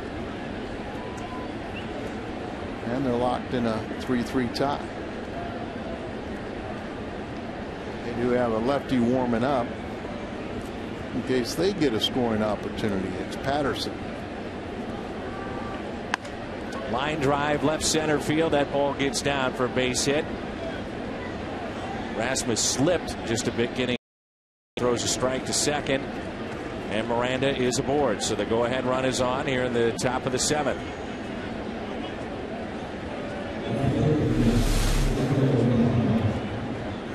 All down and away. He slices it out there, and that ball's going to cut away from Kobe. He got over to it quickly. As you said, he slipped a little bit, but does a nice job to recover and keep Miranda to a single. Here's Parra. Willie Mo Pena has moved to the on deck circle.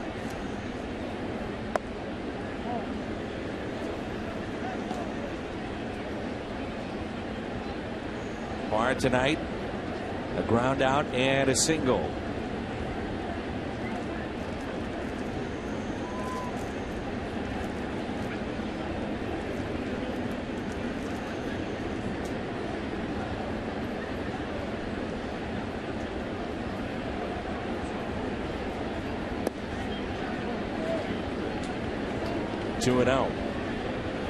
Right-hander continues to throw in the bullpen for both the Cardinals and the Diamondbacks. Now Heidelman gets up with Patterson and the Diamondbacks, and you got Jason Mott with the Cardinals. Here's a 2-0 pitch.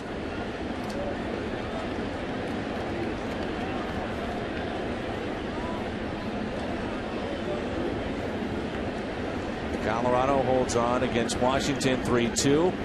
Kind of looks like he's Florida over Houston 6-3. Kyle just kind of looked like he didn't want to throw a strike there. I'm sure he did. Might have just knocked himself out of the game.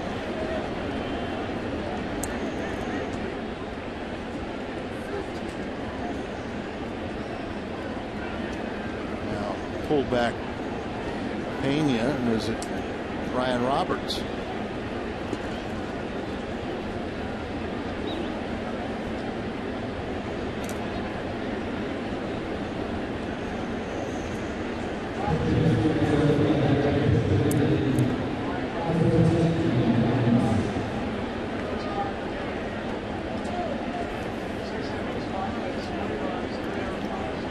Roberts made the start in game 1 at second base.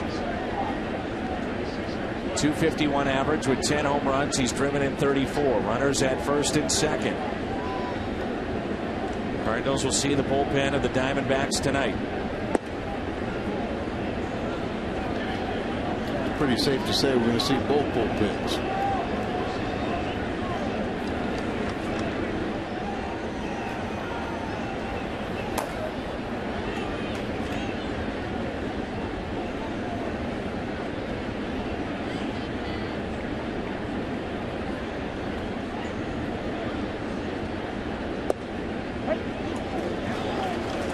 One ball, one strike. Patterson and Heidelman warming up. Valdez has returned with Mott in the Cardinal pen.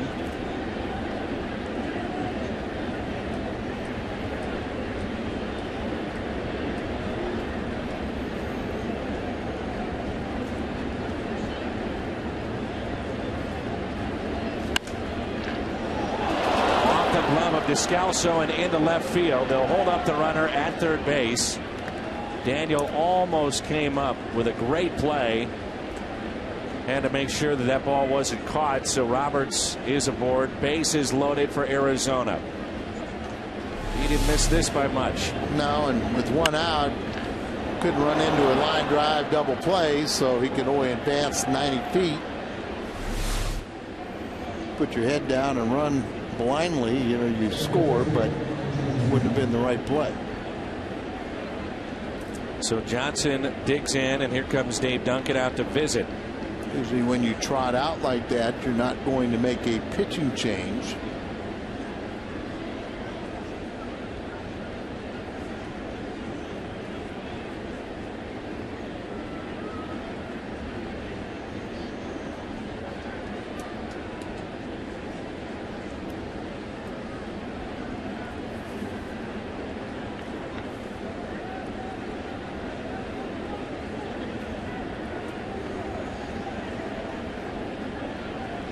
Johnson has grounded out twice.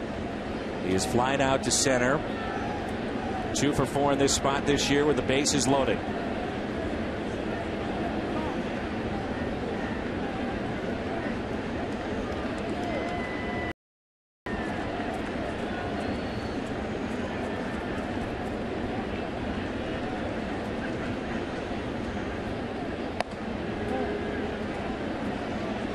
Cardinals just got a lefty up to start throwing.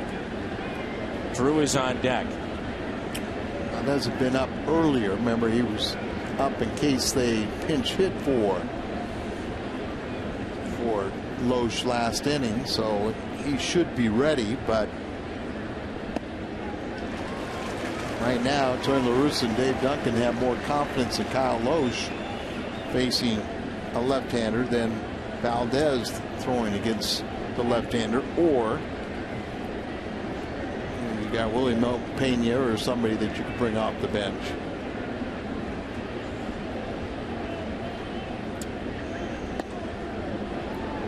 Two and one. It's not helping his cause by pitching behind in the count. Trying to get the ball down, trying to roll over and get a ground ball double play.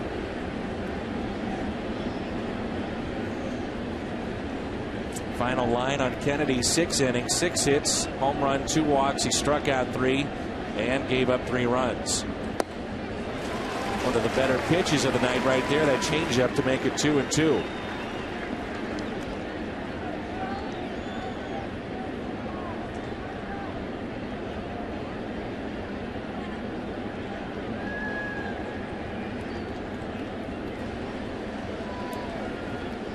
Strikeout or a double play. That's what Loesch needs right here. The 2-2 in the air. Deep right. Berkman is back at the wall, leaps, and it's gone.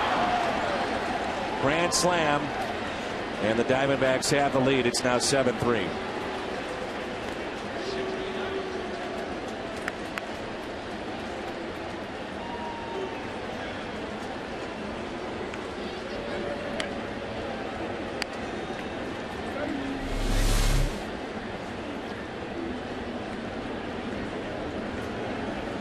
Right in the middle of the plate, belts high, change up.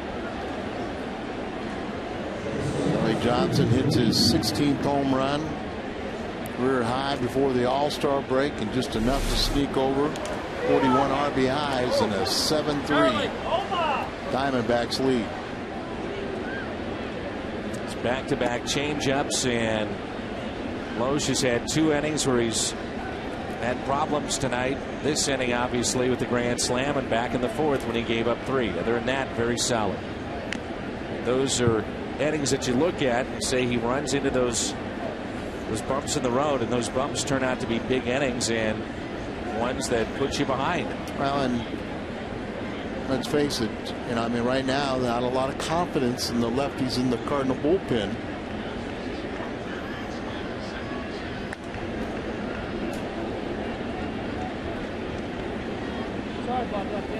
River Miller hasn't had the season, but does have a track record. Valdez has took the loss the other night, but still trying to find himself.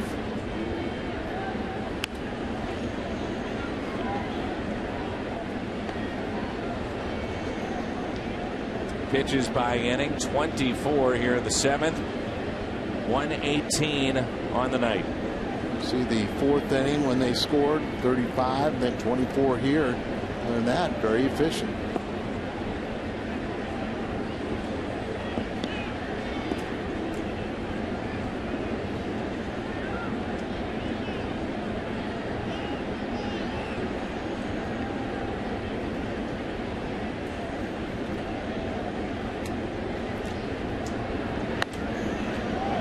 There's a deep fly ball. Right field. Berkman under it. Makes the catch.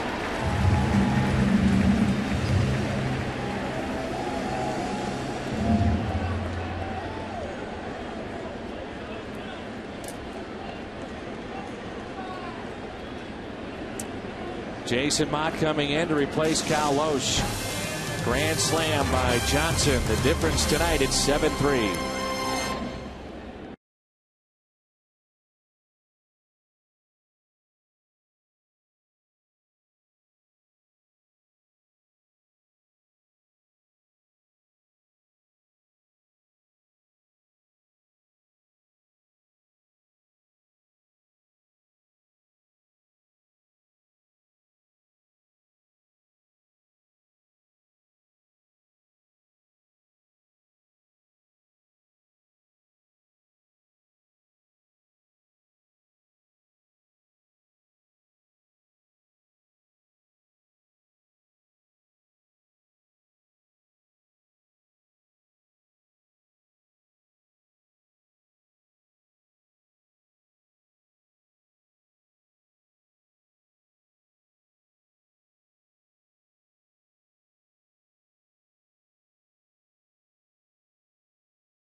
Jason Mott, final up tosses, and he'll come into the ball game here in the top of the 7th, and the Cardinals trailing by the score of 7-3. 17 32 inherited runners have scored. It's a real key stat when you come in and inherited base runners. What do you do with the first batter? early in the season, it was not very good. It has been improving as the season has gone along. Kyle Loesch, 6 2/3, 7 hits. There's a base hit into right field off the bat of Justin Upton. But final line for Loesch, 6 2/3, 7 hits, walked 2, 7 runs, 3 strikeouts, and the big grand slam. 120 pitches tonight, 74 were strikes. It was the 101st home run that the Diamondbacks have hit this season.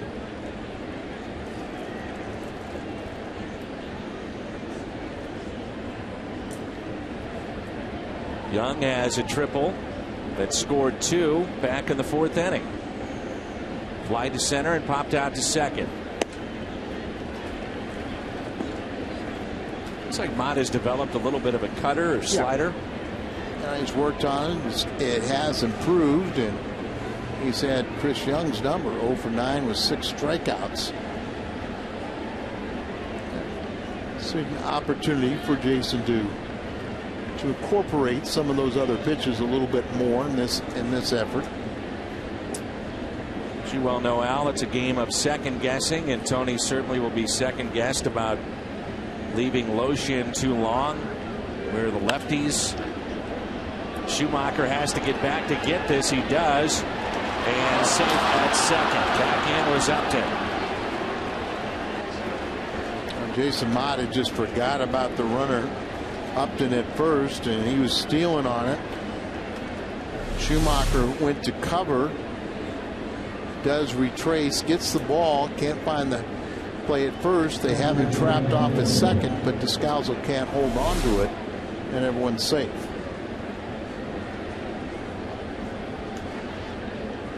Another base hit.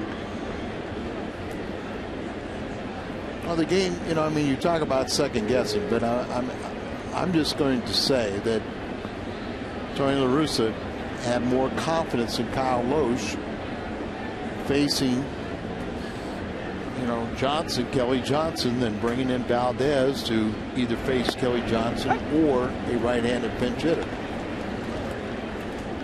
Manager can make every decision, but it's up to the execution of the players. Miguel Montero, RBI single in the 4th, hitting .304 in this spot with runners in scoring position. Runners at first and second. 9th man to come to the dish here in this inning.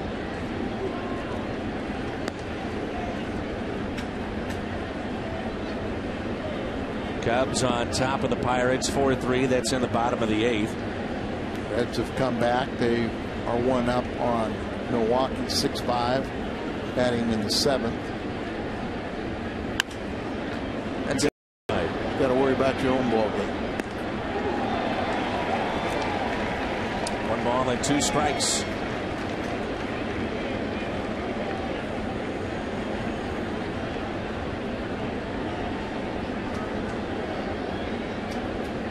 Cardinals are a very resilient ball club. They don't let tough defeats break them down, or they can overcome things, but you know, this is not a finished product. It's got holes. 1-2 pitch taken high. Andy Davenport worked with us for a number of years, and his family watching tonight in Bristol, Connecticut. I want to say hi to family and friends back home.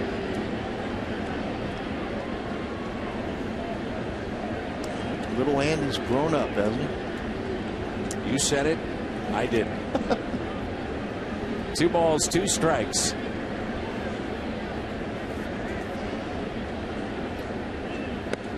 Outside. It's turned into a very long top of the 7th.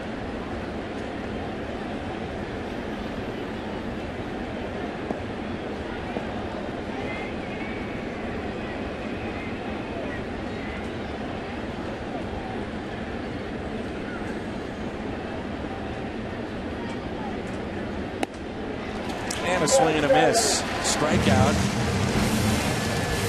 for Jason Mott. Time to stretch. 7-3.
Let's take a look at our Sonic game recap tonight. Ian Kennedy, 6 innings, 5 hits, and 3 earned runs. Kyle Loesch, 6 2/3, 7 hits. But the big hit in this game, Kelly Johnson, a grand slam in the 7th inning, and that broke open the 3-3 game. Joe Patterson is in. It's our Chevy call to the pen. The lefty will get Daniel Descalso, the first hitter that he'll see tonight. The 9th place hitter for Tony La Russa. Then Schumacher and Freese.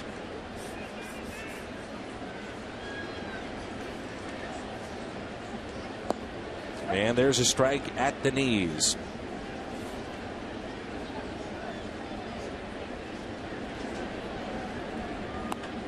Descalso, base hit into right field. Leadoff hit for Daniel. Gets the start at short tonight.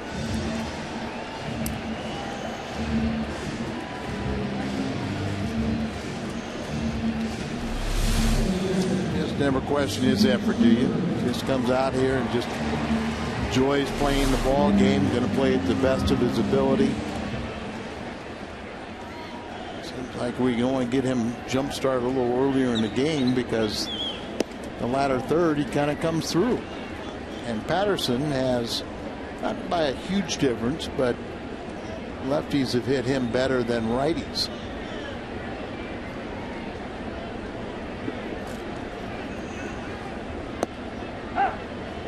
They do have a right-hander in their pen. Getting loose as we speak. Heidelman, a veteran. He was warming up earlier. Heilman, the former Met. Where's Yachty when we need him? That's right, he's on the bench. Now referring to Game 7 of the NLCS in 06. Molina's home run off of Aaron Heilman.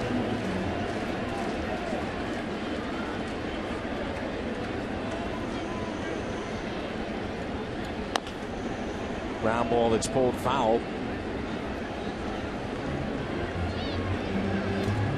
Schumacher with a 2-hit night in the leadoff spot. Doubled and scored in the 3rd. Singled in the 4th and struck out in the 1st. Waves at that pitch, strikes out. First out.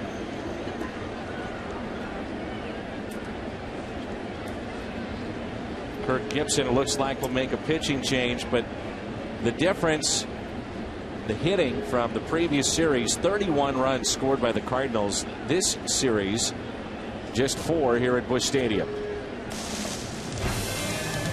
Heilman coming in when we come back.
Free frozen treats, win prizes in the Ford Plaza, courtesy of North Star. That'll be this Sunday. Visit Cardinals.com for more information. $13 seats available for Sunday's game. Also, you can run the bases afterwards for the kids. Six Flags Day as well. For kids 48 inches and under, they'll get a free ticket to Six Flags. Aaron Heilman, the 6'5", 230-pounder out of Chicago, Illinois, takes over for Arizona. Second season with Arizona.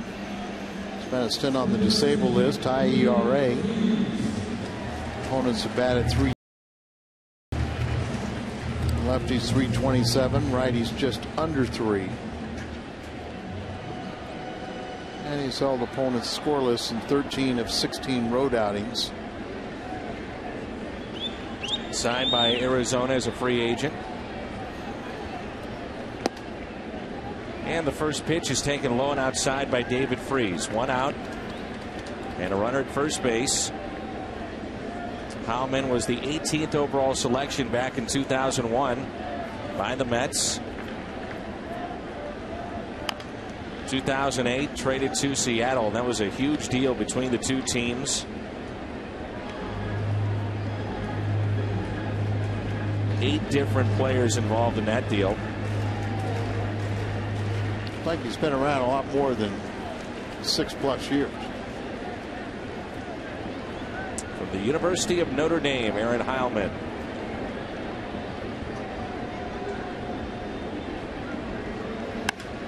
Oh, right off him. Heilman will still get the lead man. A rocket by David Freese right back at Aaron Heilman. That might have got him around the chest area, but he recovered and picked up an out. Tough break for Freese. A little scary moment right back at him and stuns the big man, but he recovers. Well, medical staff will check on him.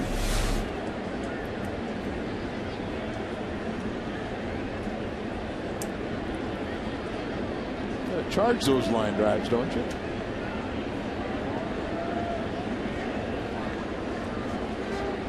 I know his heart's beating.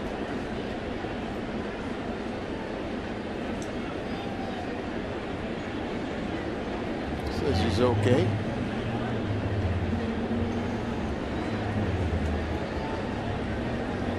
He'll throw a pitch or two and just to make sure.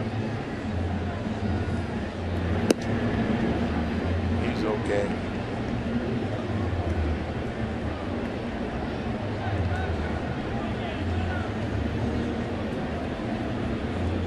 Alberto Castillo, saw the lefty in yesterday's ball game warming up for Kurt Gibson.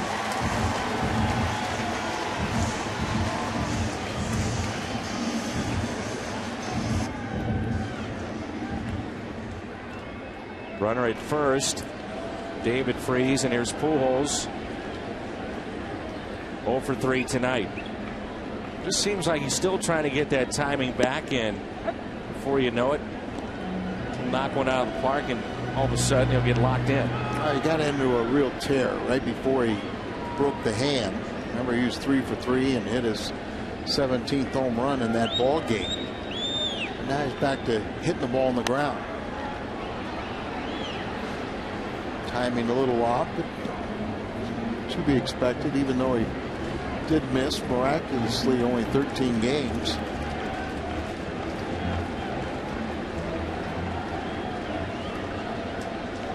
Going to the count on Pujols.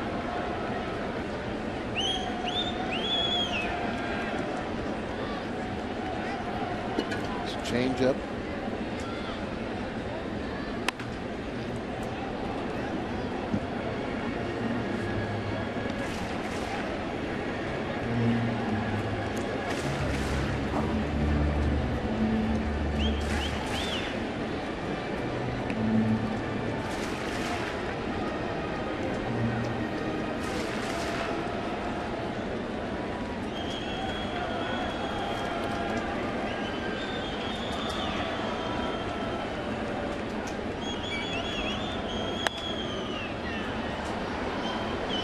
Down the right field line, but out of play.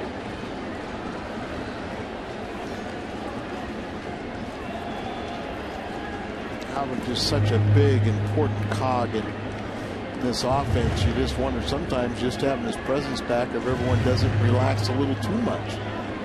Say, okay, the band's back, and we'll let him do his thing. But everybody's got to keep on grinding away and do their part.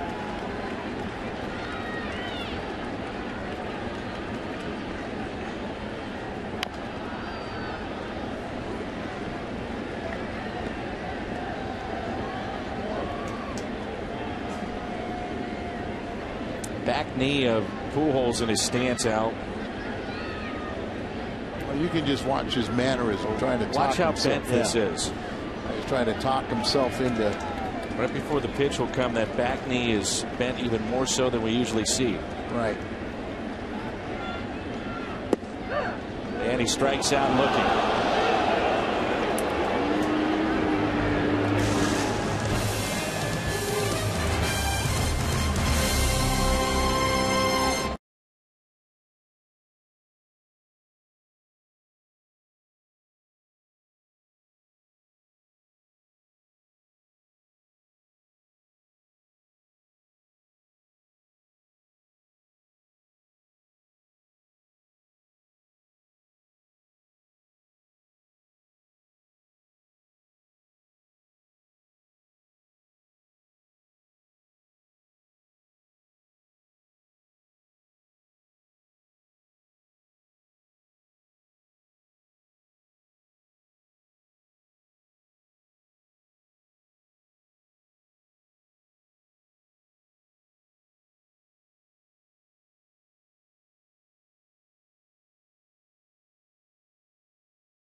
It's Sundeckers down on the landing. Big crowd here tonight, and they've been disappointed so far. It's 7-3. Arizona with the lead here at Busch Stadium. 7-9-1 for the Diamondbacks. 3-6-0 for St. Louis. And Valdez, Raul Valdez, takes over for the Redbirds, a lefty. This will be appearance number 5, 3 2/3 innings, and he's given up 3 hits. 4 walks. Took the loss in the long game. Final game of the Cincinnati series. Really slings the ball. He's signed as a minor league free agent in spring training. Did not have a good spring. Went to Memphis as an insurance policy out of the rotation. That didn't work. But pitched very effectively out of the bullpen for Memphis.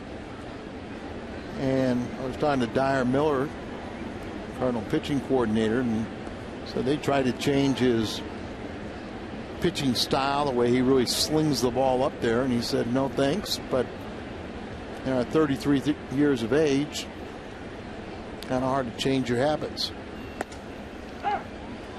Said he is strong as an ox, though. Sean Burroughs, leadoff hitter here for Arizona. Difference in the game, the Kelly Johnson grand slam. Almost looks more like an infielder, doesn't he? Just going out there trying to say, okay, I'm going to throw strikes. Not a lot of form. Back to him. Makes the play. Let's see that real hard leg drive or just kind of movement towards the plate. Just sort of stands up flat-footed, slings it up there, but so far so good. Cardinals have Holiday, Berkman, and Rasmus due up. in the bottom of the 8th. And here's Juan Miranda. All the left-handed bats the Diamondbacks have, the Cardinal lefty should be ready to pitch. Tight breaking ball there.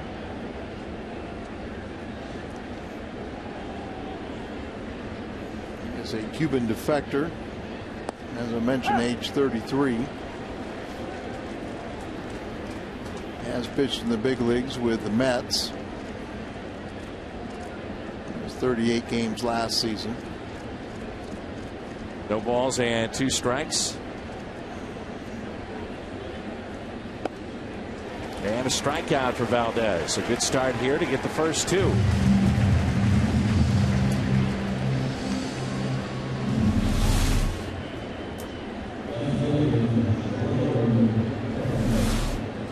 Up and away and gets him to swing through it.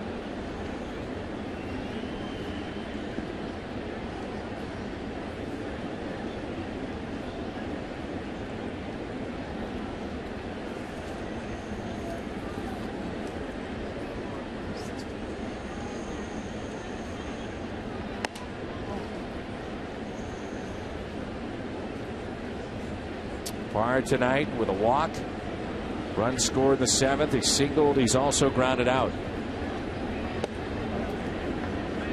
2 balls and no strikes. William Opeña on deck if they get to the 9th spot.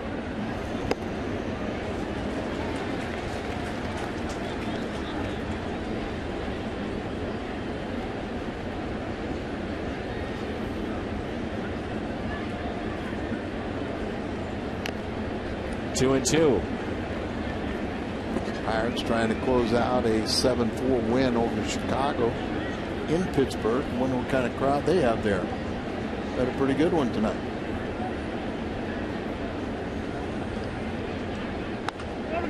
Ground ball to Pujols, to Valdez, and they get the speedy Parr out. Good work in the top of the 8th.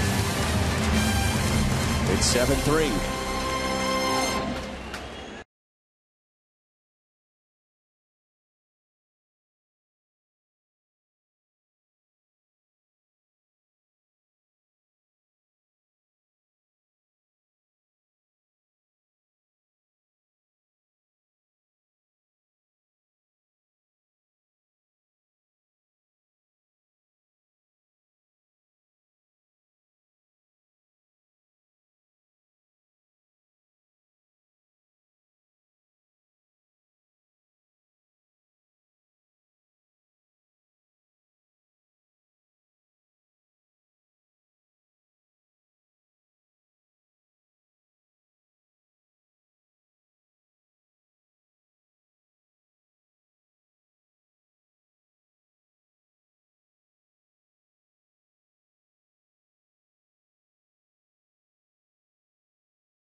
By Bud Light Lime, the just right taste of Bud Light with a refreshing splash of 100% natural lime flavor.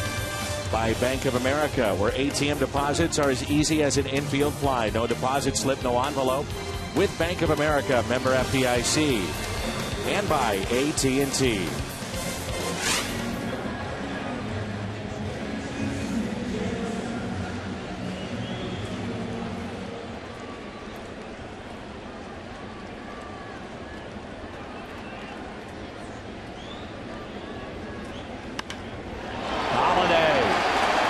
Left. This one is out of here.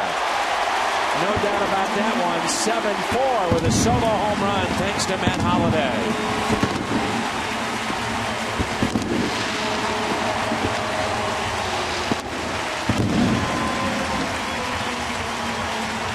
bring a little life to this crowd. It's been very quiet here at Busch Stadium.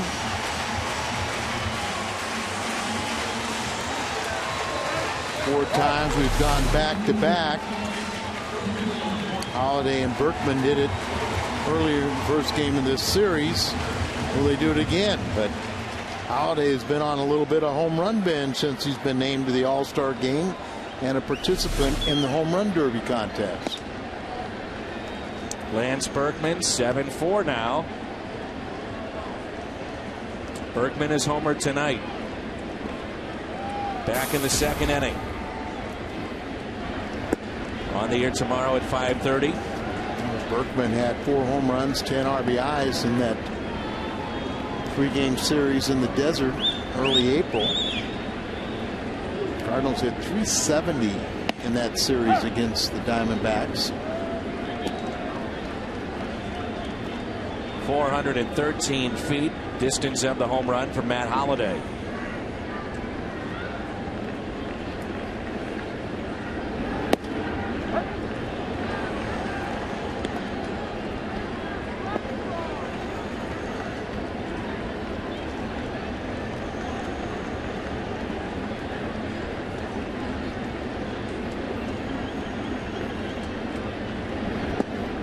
Full count on Berkman. Steele warming up again. You got Rasmus on deck. Side winding lefty getting loose. Right there for Arizona. Alberto Castillo. And Berkman connects with a base hit into right center field.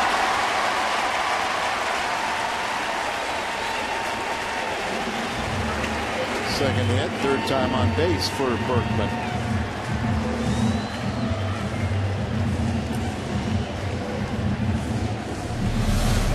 Kobe does represent the tying run after this base hit. Ball running away from Berkman, but gets enough of it. Another visit from Kurt Gibson to his bullpen, we would assume.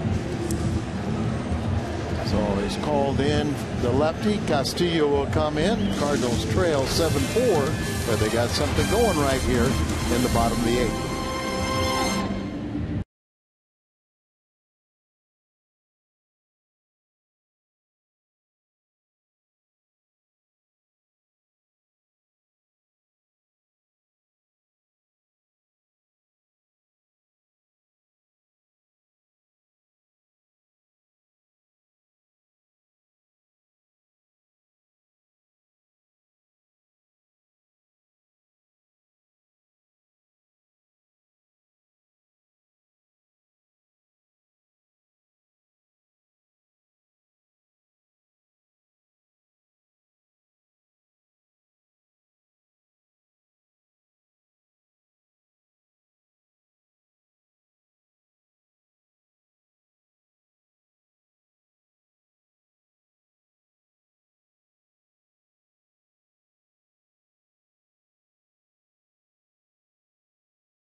Arizona leads 7-4, but Cardinals on the benefit of a Holiday home run, close the gap a little bit. Berkman has reached base. Bring in Alberto Castillo. His 7th appearance. He threw a scoreless inning in the last night's ball game. He had his contract selected from AAA Reno on June 28th. And he spent over 3 seasons in the Orioles organization the last few years. Kobe has never faced Castillo.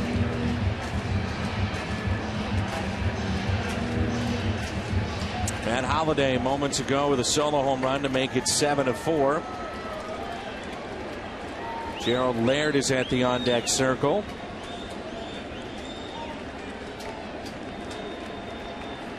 Sam Demmel, a right-hander, warming up.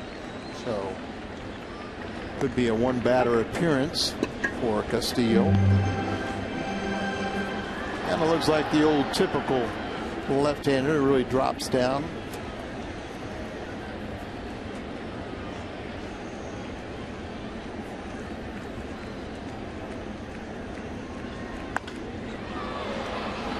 High fly ball. Left field. And there's the first out of the inning.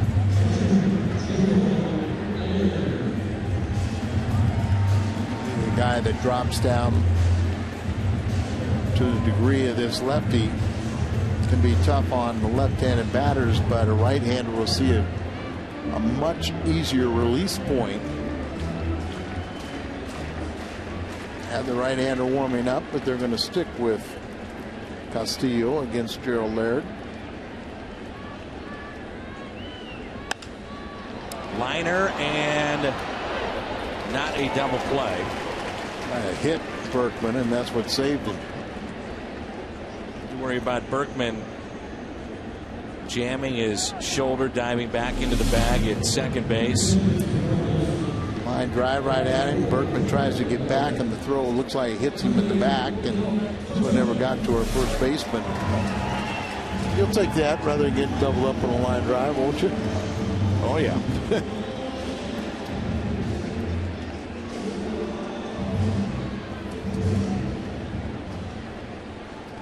Punto is going to pinch hit here for Valdez, and Trevor Miller warming up.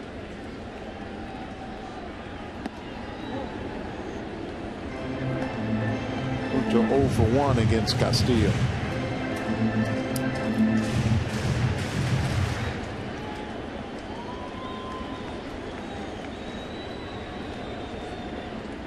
Here's a 1-0 pitch.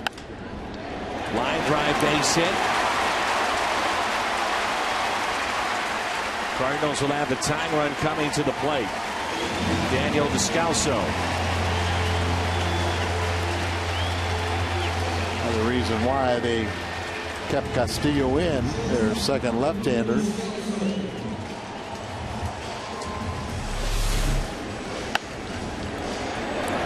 Line drive out there. Berkman can read that easily and scoot on over to third. Young gets over and cuts it off. This is Descalso's time. You get him 7th inning and later, he comes up with a lot of key hits. Little flare down the left field line. Fair ball. A run will score. And it gets away into the corner. Descalso winds up at second base. Couple runs come in to score. And now we definitely have a ball game. It's 7-6.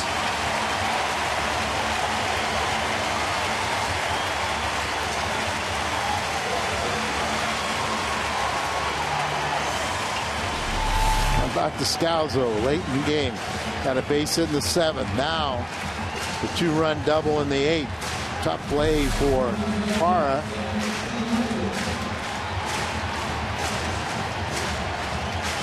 Schumacher has a chance for the hero.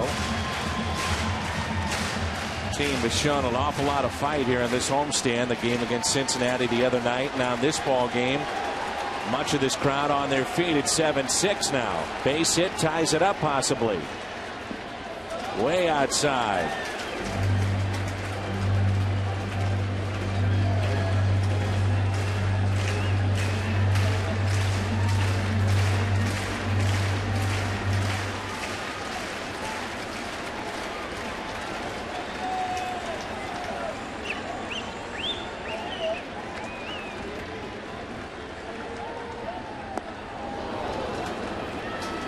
Pittsburgh did defeat Chicago 7-4.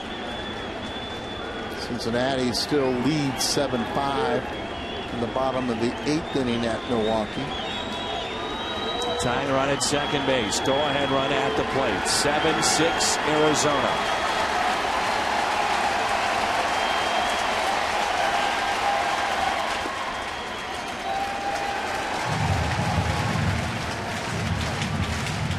For Schumacher, it's been a 2-hit night.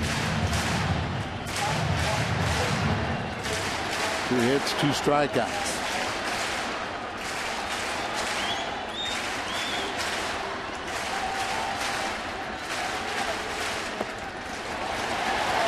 David Freese on deck. 3 balls, 1 strike.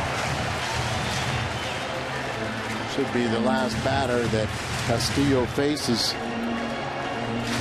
Skip a few years ago really had no chance against left-handers. He's improved dramatically.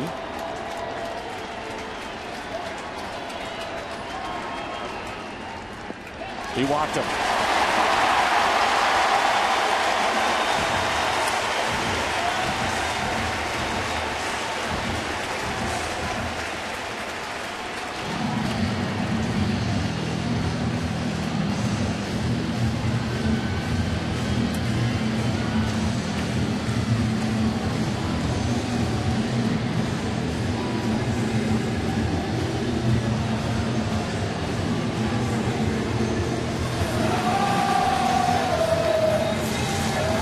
Coming in to face David Freese. Game on the line when we come back.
You can get 25-cent drinks all day tomorrow at On the Run at Mobile. Sam Demmel comes into the ball game with runners at first and second, and David Freese due up. Appearance number 25. He's been very effective this year. You can see the ERA that's below 2. He had pitched very well, but he inherited a pair of runners and allowed a go-ahead pinch hit 3-run home run to Milwaukee. I think that was the Gamble home run the day before they entered St. Louis. He had held opponents scoreless in 8 of his last 9 games and 20 of 24 overall. He did miss 36 games with right shoulder tendonitis. Freese is 1-for-1 against him.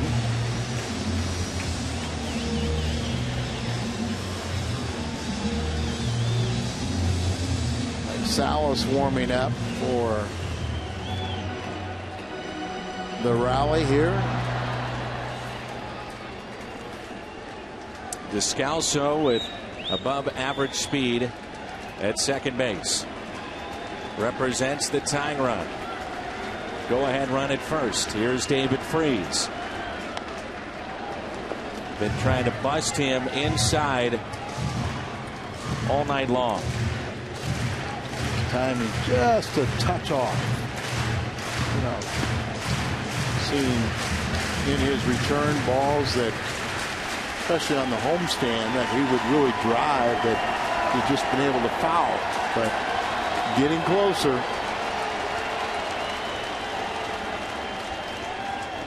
Freeze hits it out of play and falls behind.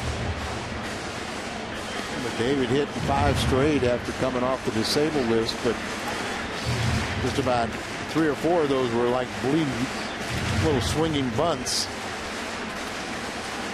Pujols is on deck. Runners at first and second.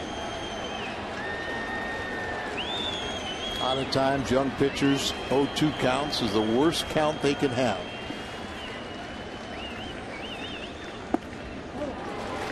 Well, we don't know, should they try to put them away or should they try to make a setup pitch and end up making a mistake.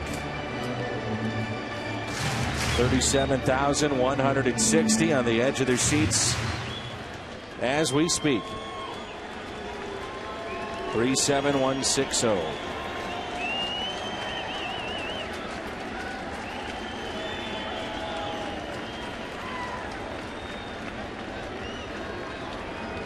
right, David's going to come through.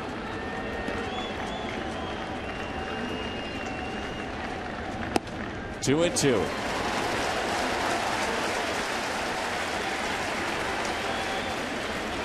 Young player, he's shown an ability to drive in runs. A lot of that you just have to want to have those opportunities. Got to look forward to them.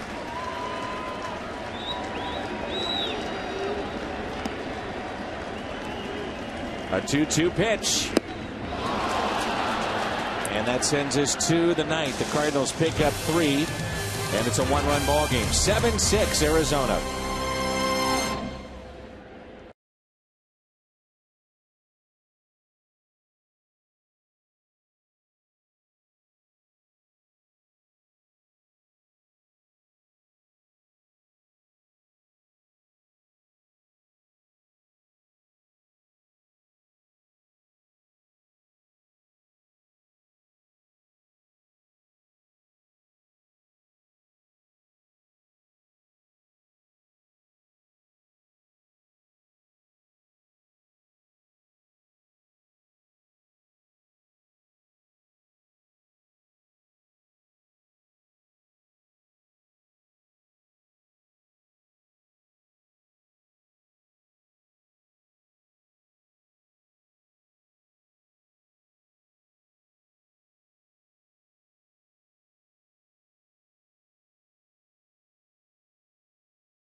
Missouri Lottery Cardinals live.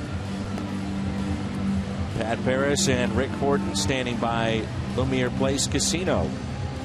And the postgame show will come your way immediately following our last out here. Fernando Salas, the Cardinals closer right now, takes over.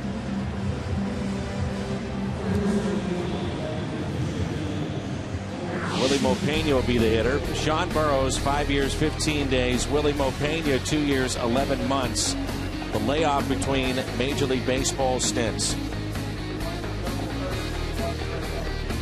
That long for Sean, man. Didn't seem like it was that long ago. He was with San Diego. Sure. Willie Moulton was Nationals in 08. One of the most impressive. Came up with the Reds. You kind of thought this kid could be a superstar in the making. Andre Ethier will replace Shane Victorino, by the way, in the National League All-Star team. And Willie Mopena, you might remember, was traded for Bronson Arroyo, Boston Red Sox, and Red Sox had a scuffle tonight, Fenway Park. Bench clearing brawl. Victorino injured his thumb, placed on the disabled list, and that's how Ethier became the replacement. Where would the Cardinals be without Salas? Came up in mid-April. Had a good spring, but they kind of felt like they needed a long man, and he was only capable of throwing 1 inning. So they chose to go with Augustine. Salas did what he had to do, went down there, pitched effectively, worked his way back up. Was kind of thought of as, you know, middle man, and worked his way into the closer role and doing a good job. Hung that pitch. Tired all 6 men he faced in the extra inning game the other night. Think about what this team has been through this year. The loss of Wainwright, very beginning of spring training. Pujols, not quite a first half like we've seen in years past. Carpenter got off to a slow start. Ryan Franklin no longer with the team. Freese missed considerable time. Holiday missed considerable time, and yet right there. They're right there, and should be right there for the remainder of the season. Yeah, and I think that's one thing that's proven to me is that Cincinnati and Milwaukee are not as good as what some people thought. So the Cardinals, with all their adversity, and they fought their way through it, it should be a great second half. 2-2 pitch to Pena. Tails in for a ball. I think I've always respected Tony La Russa and how he keeps his team prepared and dwells on what he has and not what he's missing. Grounder to third. Freese makes the play. For a big man, you can see Willie Mopena gets down the line fairly well. 1 out. After the play made by Freese, the big blast in this game, Kelly Johnson. His grand slam back in the 7th inning. You know, you think about a Willie Mopena and a big man, which he is, but to think about Dave Parker when he first came on the scene in the 70s. And Parker much bigger and much faster. I mean, he'd have 40 infield hits, and obviously would have the ability to hit 40 home runs.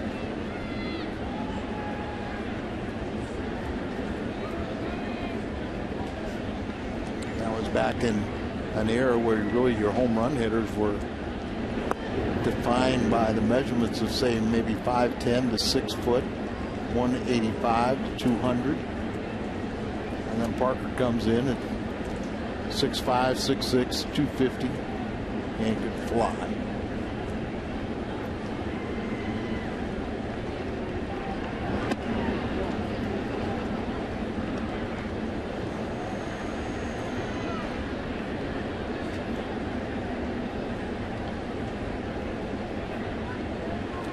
Parker didn't have the gun of a Clemente, but he had all the tools. Pretty good arm, didn't he? He had a good arm. 3-1. Cardinals trying to avoid their 2nd straight loss to Arizona, 3rd straight overall.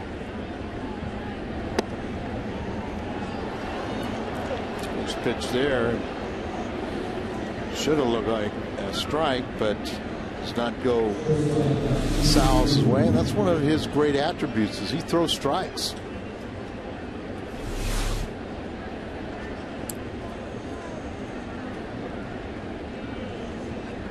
See him with the index finger there, Al, on the stitching of the baseball. See him throw that knuckle curve at times, if you want to call it that. Yeah. It's the initial grip that he takes. Spike. talk about it all the time, but you know, if you had your traditional fastball and then you wanted to go to that grip, it would be pretty easy for a hitter to detect it. You would see something in a glove, or you'd see him spin. So you go with the most extreme grip, whether it's a split finger, knuckle curve, spike curve. High fly ball into right field. Off the bat is Stephen Drew. Backing up, Berkman makes the catch. Cardinals coming up at Pujols, Holiday, and Berkman. All three with RBIs tonight. They'll be doing against their new closer, Hernandez. Did the job last night for Arizona. J.J. Putz was their closer, and then he's on the disabled list, and that's created a spot for Hernandez.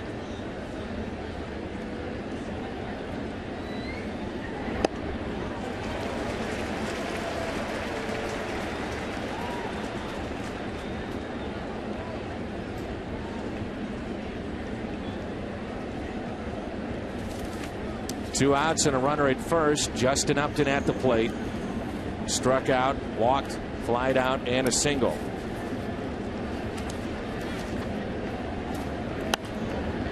Out of play, 0-2.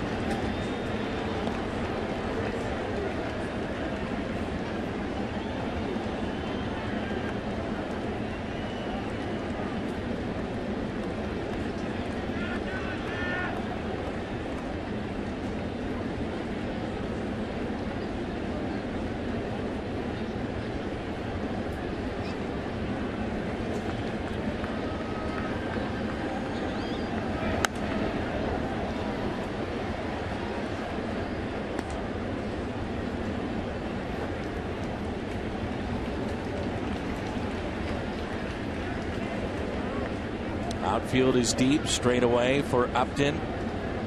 Homered last night, game 1 of the series, his 15th of the year.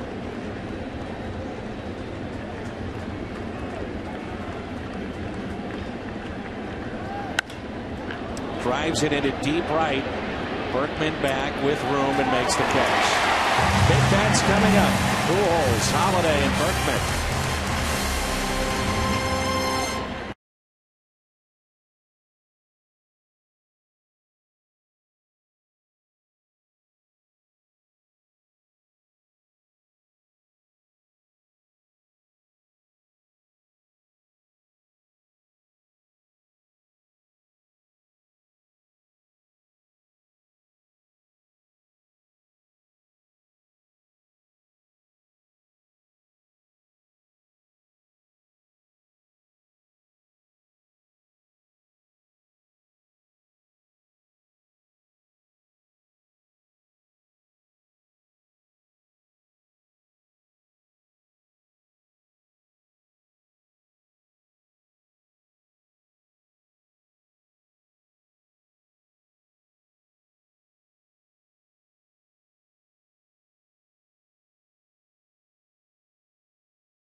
Cardinals may not be reproduced or retransmitted in any form, and the accounts and descriptions of this game may not be disseminated without the express written consent of the St. Louis Cardinals.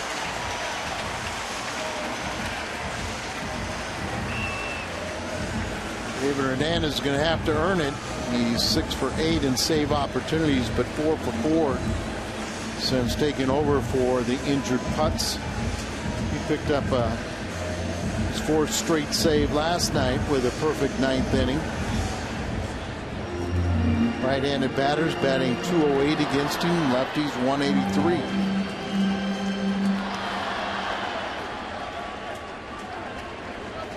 converted starter last season. First pitch to Albert. He's in the Orioles farm system.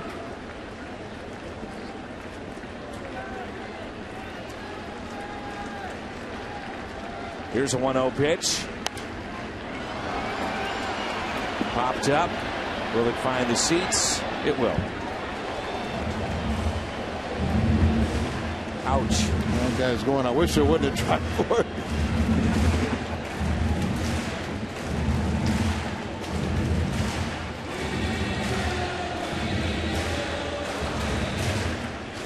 One ball, one strike on Pujols. I got it. Oh, no.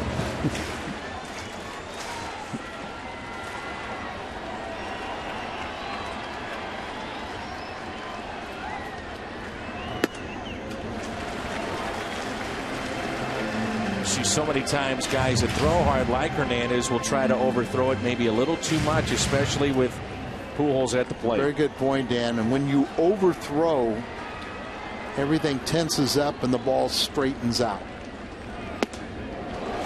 It actually doesn't go as the same velocity, but more importantly, you just don't have that late life and movement, which is what fools hitters.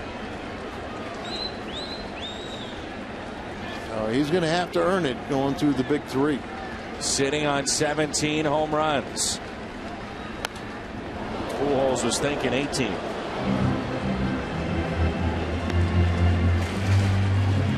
Albert hit his 17th home run the day he got hurt.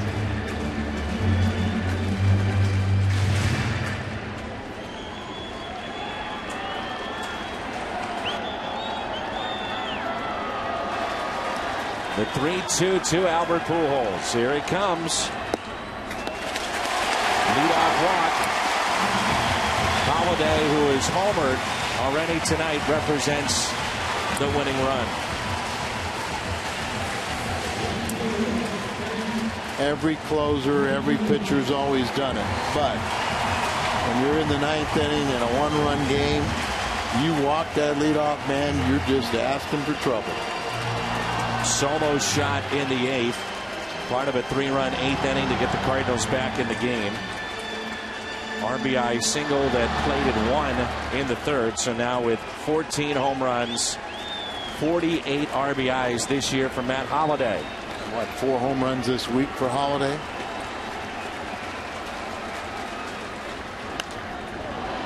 Popped up. Foul territory. My mind, Hernandez, the only pitch that he had was to go after Holliday with the hard stuff, doing him a favor, softening it up.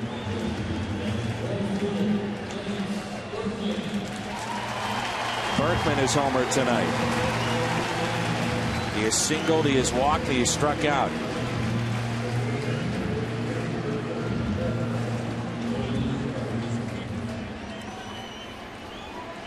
One career walk-off home run. That's hard to believe. It's against the Cardinals. Berkman bounces it to short. And it's an error. Drew commits the error, and the tying run is in scoring position.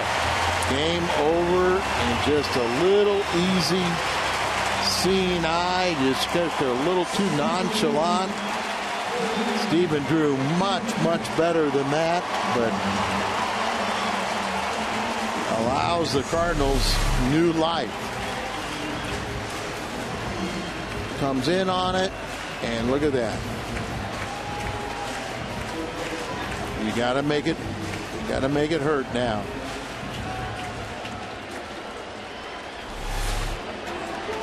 Colby Rasmus. Tying run at second. Winning run at first.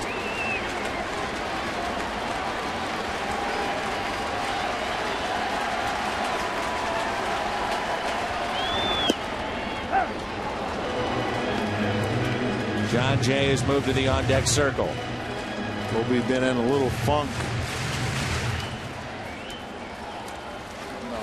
Homestand, he had every hit he had was a home run, and what was it? I think 3. Here's the 0-1 pitch. 0-2. He blew it right by him. Now with the left-handed batter up. He'll be one for his last 9. See, they're guarding the line at first, off the line at third base. Went 2 for 3 with a game-winning run on Monday night. Nothing at 2, the count with 1 out. Runners at first and second. Oof. He just blew it right by him.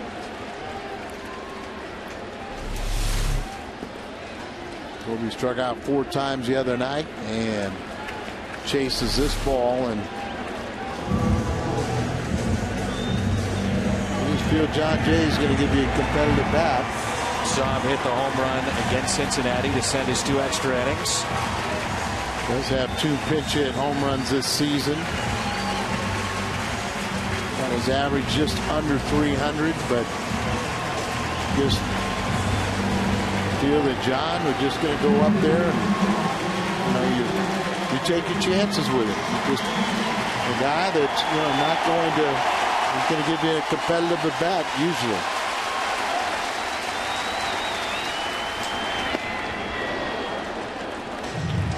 Up and in, 96.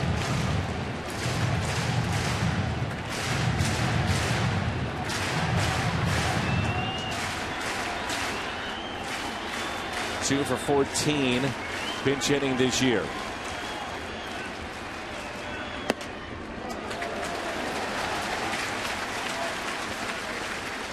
It was not a pinch hit home run that he hit off of Cordero the other day, but it was tied the game in the 9th inning, sent it to extras.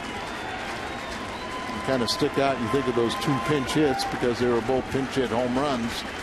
1-1 pitch. Jay hits it to the right side, and this should do it. Diamondbacks hold on for the win. They've taken the first 2 of this series. 7-6 our final tonight.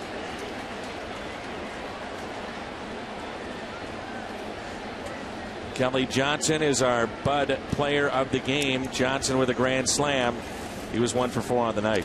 Tough game right here. Just 2 runs, or 2 innings where they scored their 7 runs, but the Cardinals didn't quit. They battled back, but they did strand 10. So disappointing night here at the ballpark, and we've got post-game show coming up next.